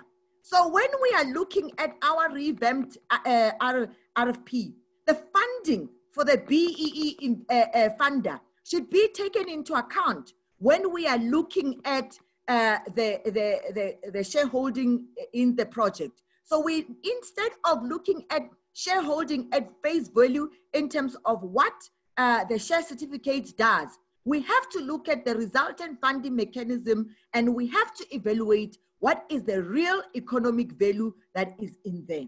And one of the problems is also lack of liquidity for Black shareholders. They are required to only sell to other Black shareholders. And we all know other Black shareholders also do not have the funds. And what has happened is that in the past rounds, we've seen it whereby the international investors were able to realize all of their value from the REIPP. But then the Black shareholders are still stuck and they are not able to realize their value. And what is said is that most of those structuring mechanisms, they are set out in such a way that the monies that are going to be coming in there, they are going to only be coming in 15 to 20 years, closer to the tail end. And that is a situation also for the communities who have been put there as shareholders. And in the revamped RFP, we believe the communities should not be forming part of the Black shareholding, but then they should be funded by the project company. In that way, they're able to derive value from day one. Or else, you will in the future see problems coming, and the communities are currently fighting the fact that all these monies are there, but then they are not seeing any value. And we believe from a land perspective, it could also be, reforms must be made within the RFP, whereby some of the land, like we've seen now, the RFP, I believe the storage RFP from Eskom came out, whereby land has already been identified, which is owned by Eskom. Those kind of mechanisms could also be put into this RFPs, where we all know that Eskom currently owns one of the very good wind sites. Those wind sites could be put in as project to bid. And this will be similar to other PPP programs that are run by government. For example, the accommodation PPP, whereby when you are bidding for the accommodation PPP, the land is already issued by government, the rights, the water use, everything else is the responsibility of government. And we know that government, that is even though that money can be 10 million rand, to a bidder who has no money and who is supposed to be putting that at risk, it goes a long way.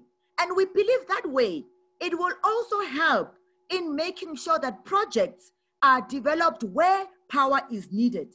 Currently, projects are developed on sites where power is not needed, and the transmission, the economics of the transmission are not taken into account. And we believe in the future, what should happen is that when you are evaluating, the evaluation criteria should take into account transmission and should actually look into, compare everything around transmission optimization and networks. You've got 2 minutes to wrap up. Okay. It's obviously, I've already spoken around the Black people and the value chain, which we believe over the past 10 years, Black people have learned a lot. We believe certain things should be in the new revised RFP be allocated to Black people, especially O&M and MSA. And we believe a ranking and percentage should be taken into account in terms of the lawyers, financials, technical advisors who are advising for the bids. A lot of Black professionals from an advisory point of view have been excluded in this part. Next slide. And we believe, we saw that in this in the risk mitigation round, Black funds have been excluded. Black funds have been very important in mitigating the lack of Black equity. And we believe that as what was done in round 4, Black funds should play a very important role in making sure that Black equity is recognized. We believe there should be also a separate round, at least 40%, which is exclusively put to Black people, Black developers, Black equity owners. And we also believe that from a higher participation for requirement for bid bonds and everything else should be taken into account for Black people. Next one. And we also believe where Black people have put in their own equity, they should not be treated, Black capital that is mine should be treated the same way as my counterpart. I should not be allowed to sell to somebody else if I have put in my money without support. And we believe that Black people should be allowed after 5 years of COD to anybody that is possible. And we believe that the secondary market should be really opened up for the preference of Black people so that we can all participate. And thank you very much. Thank you very much, Meta. I think you're raising important points that a lot of people are raising around the Renewable Energy Procurement Program. And I think it's high time that we start tackling these issues and these challenges and working together between government and private sectors to how do we address this and how do we make it better and more accessible. So thank you for your presentation. I'm going to move on very quickly to our next speaker. Ms. Masha Grimbeck is the Head of Project Development at ENERTRAG, and she's going to take us through the ENERTRAG journey here in South Africa. So over to you, Masha. Thank you, Niveshan, and thank you to SAWEA and SAPVIA for putting together this very long overdue webinar series. I think it's been very educational and entertaining this afternoon. And my topic for this afternoon is transforming renewable energy in South Africa and giving you the ENERTRAG story. Next slide, please, Niveshan. Meta raised some very interesting points, as did the other panelists. And what I'm trying to show here today is that I need to dispel this myth that multinationals or international companies only look after themselves and don't have a local footprint. So who are we? ENERTRAG South Africa was established in 2017. We are wholly owned by ENERTRAG AG, the German company, and that's a privately owned company. We have offices in Cape Town, Johannesburg, and Pretoria. And our business model is to keep it local. And this is our business model globally. So wherever we are in the world, we employ local employees. We currently have a staff complement in South Africa of, sorry, if you could just go back to the previous slide. Yeah, there we go. Our current staff complement is all African. 99% of that is South African, and we're proud to have a 50-50 male-female employee split. There are those out there who might say, well, the CEO of ENERTRAG South Africa is not a South African. And yes, that is true. He is our shareholder representative. But when we look at the day-to-day operations, the senior management of the company and the decision makers, we are all proudly South African. And this is our ethos, to empower people in country to address gender inequalities and to be fully supportive of transformation in the country. And this culture also extends to our partnerships with other companies as well. It is important that in our business, everyday today operations with our business partners, that they have the same or similar culture and ethos. Next slide, please. How do we do this? Talent retention and upskilling is crucial. We need to have employees who are engaged, who are motivated, who are happy. And paramount is we have the skills available locally. There's been lots of learning that has occurred since the previous bid rounds. Initially, we needed to have the higher weighting of external and international skills, but we've learned through the years. And to have that skills available locally, we need to have the commitment of senior and line management in a company. It's crucial that we have a clear intent during our recruitment to recognize and focus on local skills. It requires the long-term buy-in of management, and it may take longer to recruit for that role, but you can find the right candidate who is a local candidate. Key to skills retention and training is that internship programs and succession planning is key. What our mentorship and guidance within the company is also crucial. We run mentorship programs, and we need to have active participation from both management and our employees. Next slide, please. What we want from this slide is to show that there is a training and development of existing staff, recruitment with meaning, and succession planning. What we need to be mindful of is that we need to create awareness of opportunities within the industry, and webinars like these are extremely valuable to promote that. We need to show that those stem cells are important, STEM programs are important. We also need to consider the evolution of skills in other areas of the business. There are lawyers, there are financiers, there are developers, there are environmentalists, and all of these need to be considered as we transform our recruitment trajectory as a company. We need to also highlight to employees that the nature of this industry is not hierarchical. So within Enertrac, as with most other companies and developers, we need to provide opportunities to move laterally and to continually analyze and be aware of where our employees need to move, have clear career development programs for them, and actively have the conversations. We need to be actively looking at what needs to be done to have a junior employee move to the next level. How do we encourage people to move into the area of renewables? How do we train and transfer those skills? And how do we continually analyze so that we can improve and be ready for the next bidding round? Next slide, please, Nivesha.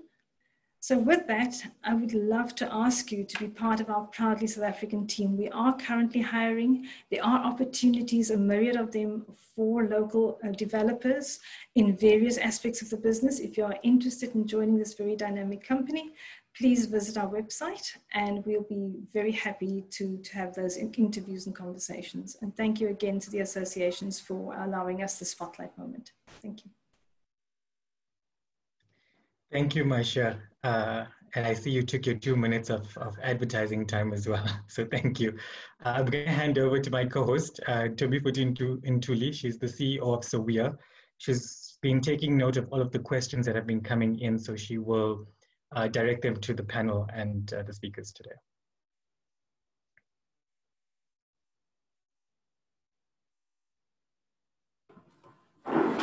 Good afternoon, everyone.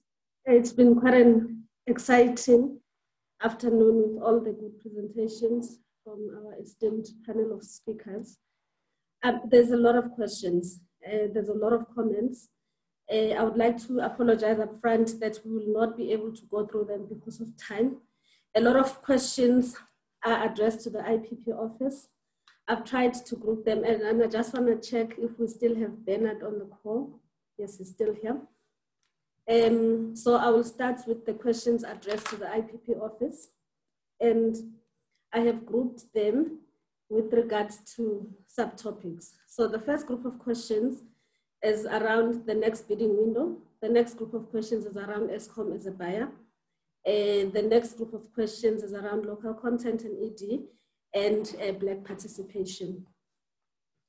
Maybe we'll start with the last one.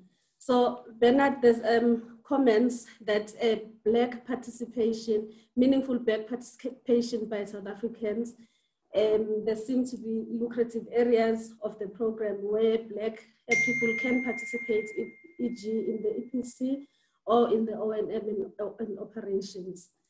The RFP in itself is prohibitive and access to funding is a challenge. There was another comment that there needs to be a separate program for Black developers or equity holders, as nobody can compete with multinationals. Other suggestions that perhaps the bid evaluation should be turned around and have 70% of the points allocated to the ED and 30% allocated to the prize to ensure that we get more than 60% Black participation. Those are just comments, and of course the audience would like to hear your impressions around that. And then the next group of questions, and I would ask Bernard that if you can just take notes so that I can fly through the questions, and then I can give you the platform to address all of them at once. The next group of questions is around the next bidding window. So the first question is with regards to the fact that NERSA has concurred with the ministerial determination. So does this mean that the release of the bid window 5 is still expected to be in Q2 2021, or can that be moved forward? And then also, what would be the difference between the next bidding window and bid window 5? And then the next question is it possible for the IPPO to be capable enough to handle both the risk mitigation RFP and the renewable energy RFP at the same time, looking at your available capacity? And then also for projects that have been developed a long time ago that have received RODs for their EIAs, would those be allowed or would they need to be updated? Bid guarantees, under which conditions would the guarantees be called upon? And is the anticipated bid window 5, will it include energy storage as part of the PV and wind installations, or to meet the dispatchability requirements? So those are the questions relating to the next bidding window. So relating to Eskom being the buyer, there's two questions. The first question is can we clarify that what it means and who the buyer is in the next bidding window? This relates to the question, the comment that you made that till now PPA buyer has been Eskom. And then the next question is the risk posed by Eskom as a single buyer, considering their precarious financial position, how will this be mitigated? And then with regards to local content, there is also a couple of questions. And one question is, how can the IPP office actually force the bidders to procure all the equipment locally and not just procure services? And then secondly,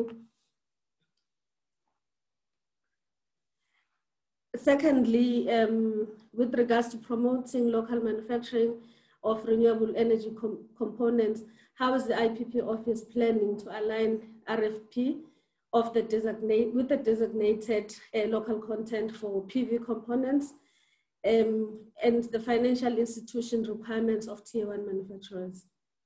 And then lastly, is there any possibility of seeing technology transfer imperatives in the RFP in order to drive indigenization and value chain localization? So I'll hand over to you, Bernard. I'm sorry I had to fly through the questions because of time limitations. Thank you very much, Tombi, and thanks for those questions from the audience. I must say the questions are presumptuous because these are the kind of discussions that we are currently having with the department, and as you can imagine, other spheres of government like your National Treasury and DTIC. So I will not be able to respond to all of them, but they are definitely valid, and I have captured most of these comments as they were coming through. So I'll just touch on on all these points that you raised. With regard to Black participation, you will recall that in my slides, I also mentioned that this is an issue that we have acknowledged, and I do agree with Meta as well that even though we reported the 33%, the actual benefits, we have not seen that flowing through to those owners. So that again, it's one area where we have to find a better way to improve participation by Black people and making sure that the benefits do flow to those people. So it's still work in progress. We're still discussing these points together with the department and other spheres of government to make sure that the next round does address some of these challenges that we have. Then the next one was around the next bid window. So you will recall that last week the minister announced that after NERSA concurrence, then we have to start working on the bid window 5. So I can report that the bid window 5, currently we're targeting end of January as the latest to have it released. It might happen earlier, and if we're lucky, it might happen even within this calendar year. But the latest, we're looking at January 2021. The capacity in the IPP office, yes, the capacity is there. You know that we actually use a lot of technical advisors in our activities. So definitely in terms of the process, we have looked at the capacity in-house, and we should be able to handle both the risk mitigation and bid window 5. Energy storage, I cannot say at this stage. At this point in time, in terms of the second determination, energy storage is separate from the renewable tranches that you saw there, the 6,800 megawatts. But in terms of the design of the future bid windows, I cannot say whether there will be a requirement for energy storage, but I do take the inputs that came from, I think it's COBAS, that we need to relook at how we incentivize the renewables going forward in terms of aligning with our profile. And I think that's something that's worth considering. So yes, energy storage is definitely a need. If I can wear my former system operator hat, it is a challenge to manage the grid, especially at night, without sufficient capability for the storage, like your pump storage or battery storage. So yes, it's something that as a country we'll have to take into account going forward to balance the renewables. But we have not decided whether this will form part of the bid window 5 or any subsequent bid windows. Then the next one was around Eskom as a buyer. Yes, I did mention that Eskom has been a buyer until now, but in terms of the future, that is still to be resolved within government, within NT-DMRE and DPE, and also with Eskom itself. But yeah, for the risk mitigation, yes, Eskom will be the buyer, but for future bid windows, that is still going to be decided by government. I must clarify, we as the IPP office, some of these decisions, we are not really the decision makers. They are decided at government level, and then we implement the government decision. Yes, I will not comment on the Eskom in terms of their risk, that everyone understand, and obviously that will impact the decision in terms of their functioning as a buyer going forward. Yeah, local content is a hot topic, and I have noted all the comments, particularly those that came from Meta in terms of how do we improve some of the suggestion on us improving the participation of local industries in future programs. So that again, we still have to involve the likes of DTIC to see how do we optimize the next round of renewable procurement to make sure that we also again maximize benefits for the country for local content and industrialization. So Tombi, just to respond to you, the questions that have been asked are very relevant questions, but the answers I have to, unfortunately, we still have to discuss within government on how do we structure the next RFP in line with some of these suggestions that have come forward. But I have noted them, and I will definitely consider most of them. And please, I will appreciate if you can send some of those comments to us so that when we engage with government, we can take some of those into account. Thanks, Bernard. I had already copied all of the questions and we'll put them together in a document and submit to the IPP office.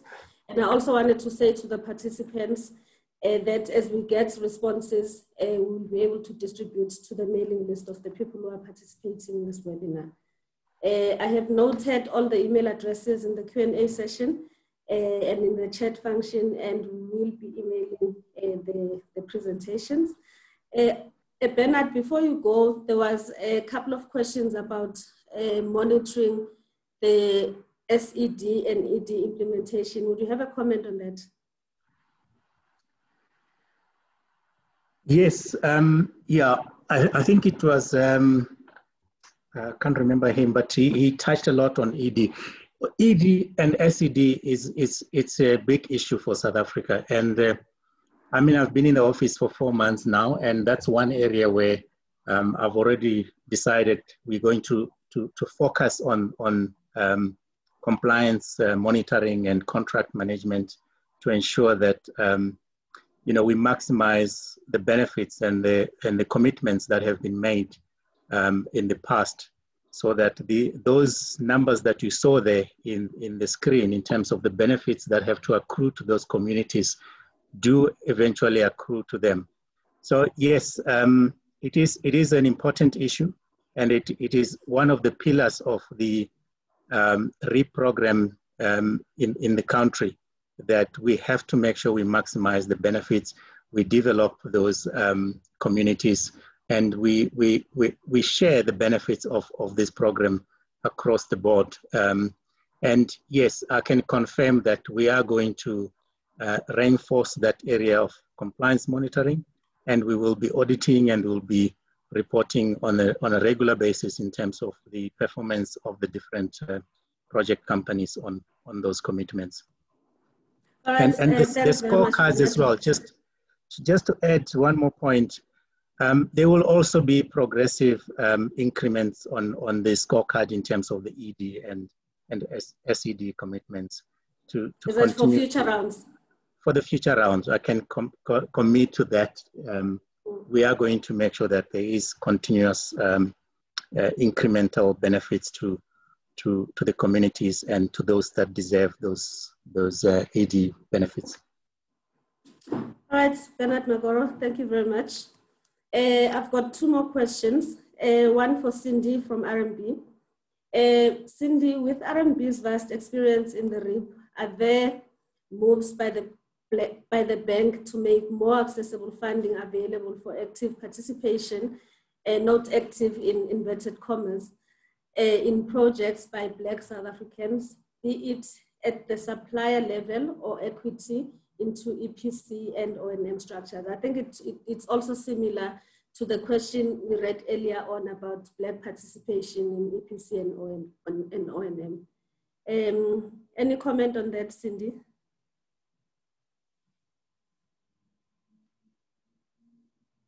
Also, another question that may be directed to you would be, what funding mechanisms are available for individuals or groups that want to participate in the REEP energy space in general? Okay, thank you. So I think the first thing to note is, I note the points that were made about some of the earlier rounds and how the funding for the BE parties ended up essentially not flowing, enough benefit to the shareholders. And I think that's important to note, that as much as the senior debt as part of, in a bid to reduce tariffs is being re-looked at, it's also important to note that there are ways to actually look to refinance some of those structures that were put in place. And we as RMB have also looked at quite a few refinancings from an equity perspective to try and unlock value for the equity holders, versus the arrangements that were actually entered into originally, which obviously took into account, the risks at the time of the unknown, program, etc. So I do think there is a bit to actually try and unlock more value, even retrospectively. That's the first thing. Secondly, in terms of funding mechanisms, I think Meta mentioned it in her presentation.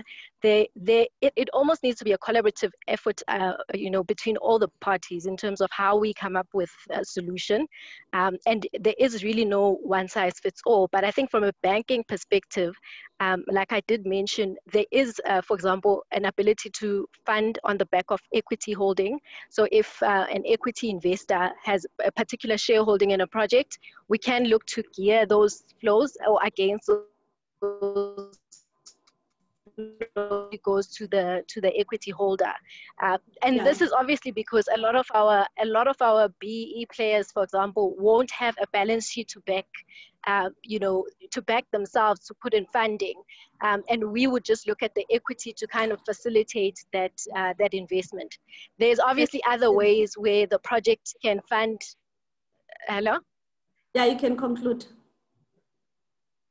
Yeah, okay, so I was just saying there's obviously other ways where the project funds on a free carry basis, but I think there's various solutions that we can look to, and I think it's important to engage in order to figure out what's the best fit for each party. Thank you.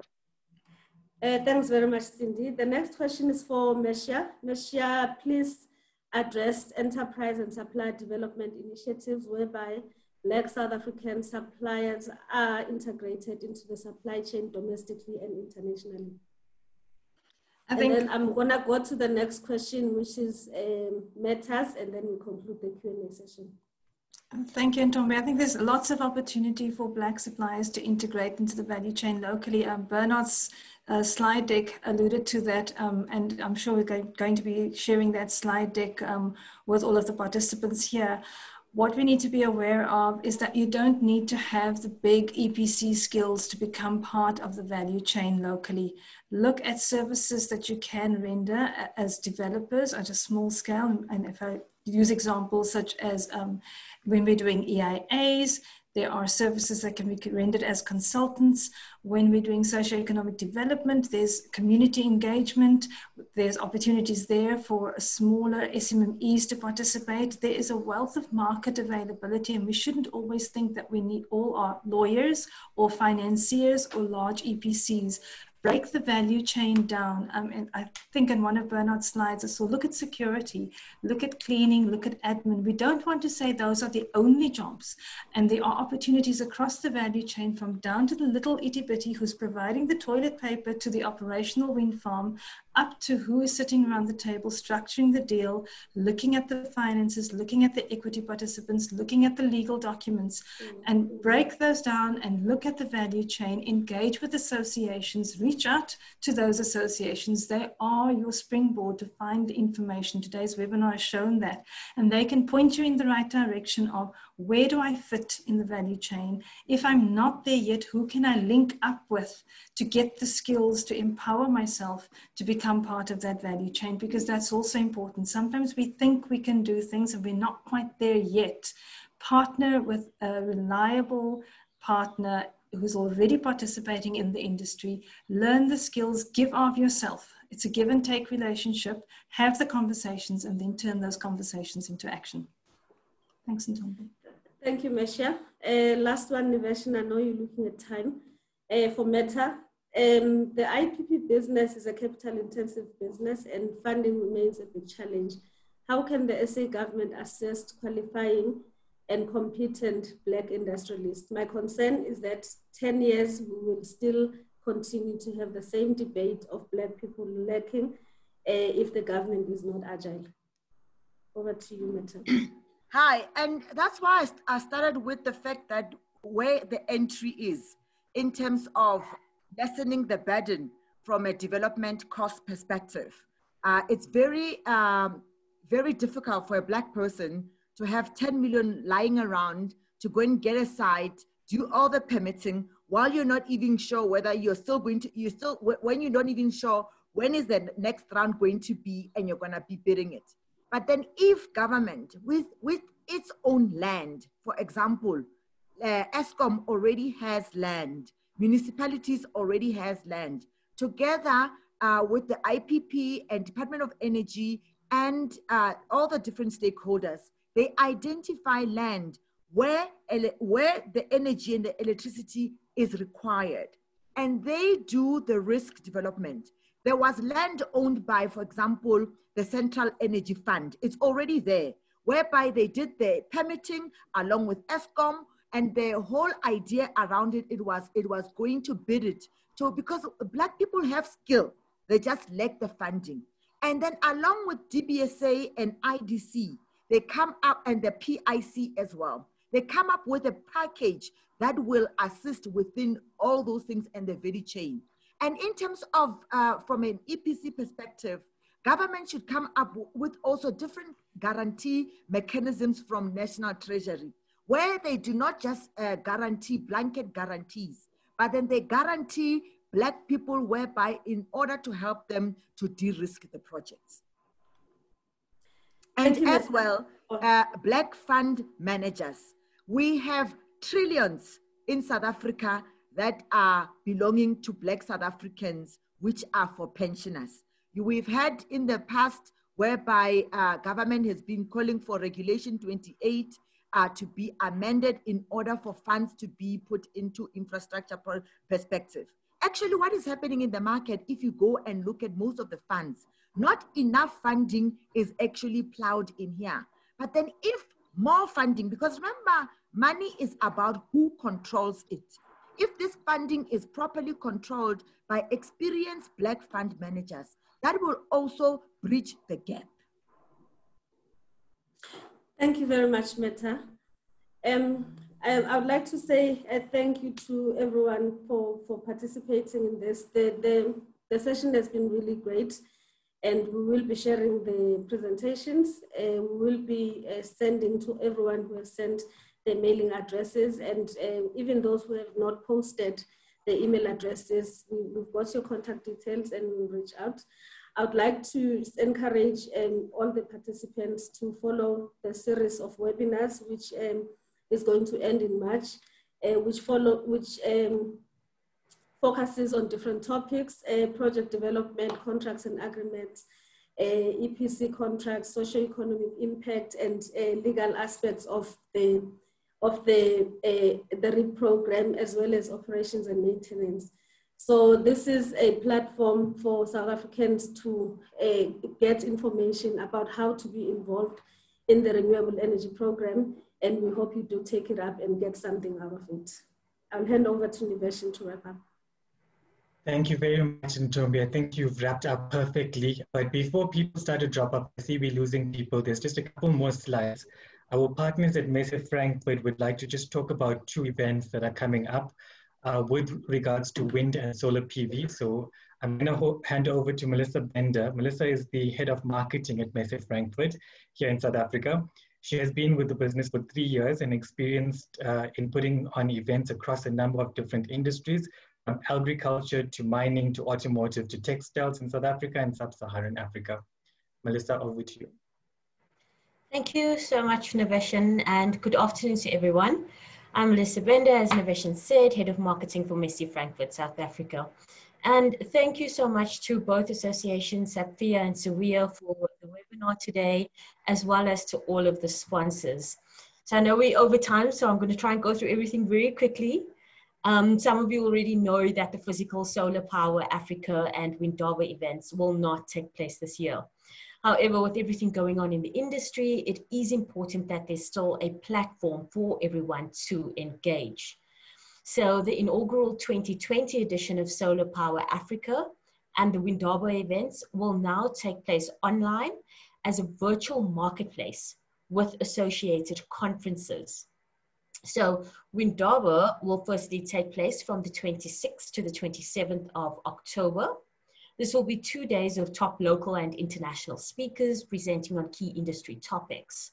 Now, we will be sharing the registration link for the conference in the next few days, but if you have any queries in the meantime, feel free to contact Marley Stoltz from SAWEA. Now, the second event is the Solar Power Africa event that features SAPVIA as the main endorsing association, and that will take place in November. So this is presented in partnership with Solar Power International and SNEC, which is two of the world's leading solar power events. So it's going to cover pertinent topics in the solar power markets. I think some of that has also been touched on today in your discussions. And there will be 12 industry-specific breakaway sessions. I'm not going to go into detail with all of that right now. We're running out of time, but we will be releasing that information shortly. For that, you can contact Priyanka Lachman at Messi Frankfurt, and we will provide both Marilee's and Priyanka's email addresses in a follow-up email to this webinar. And then just finally, of course, the most beneficial element of virtual platforms is that your conference and exhibition is no longer regional, it's national and international, and it opens up the markets. So, people from overseas no longer need to incur massive travel expenses should they want to attend the events. So yes, it is extremely cost-effective, an extremely cost-effective option. And as an exhibitor, you would be able to promote your products and services to a target audiences where you can network and engage with buyers and sellers. And some of the key features being the AI-powered matchmaking, personalized exhibitor and product searches. Ultimately, the platform aims to link you with the relevant exhibitor and the exhibitor with the relevant visitor. It's a one-stop platform and it allows you to do business from one centralized hub. But we'll include all the contact details for the relevant persons for each show in the follow-up email. And if you'd like to find out more about the platform or present your business to a targeted audience, then you can get in contact with our show director, Tracy Gounden.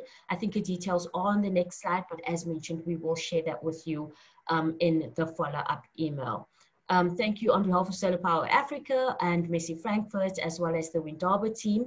I'd like to thank you for giving me the opportunity to let you know about the two upcoming events. Thank you, Division. Thank you very much, Melissa. Just once again from my side, thank you to all of the participants. Please look out for the next webinars that are coming up. You'll see it advertised on the SAPVIA and the SAWEA websites, also on social media. We'll keep you all abreast of it via the email addresses that you've provided us. Please join us at Windaba and Solar Power Africa. Thank you to the speakers. The wealth of knowledge that you brought to the table is unprecedented. Please, I hope that you would heed my call when we need your expertise along the series. So please, you also have an open invitation to come back and join us and discuss further. I think it's great that we've opened this conversation. The IPP office has been very accommodating to us and working together with government and industry. It has been great to have this topic and this discussion. So thank you all once again and enjoy the rest of your evening.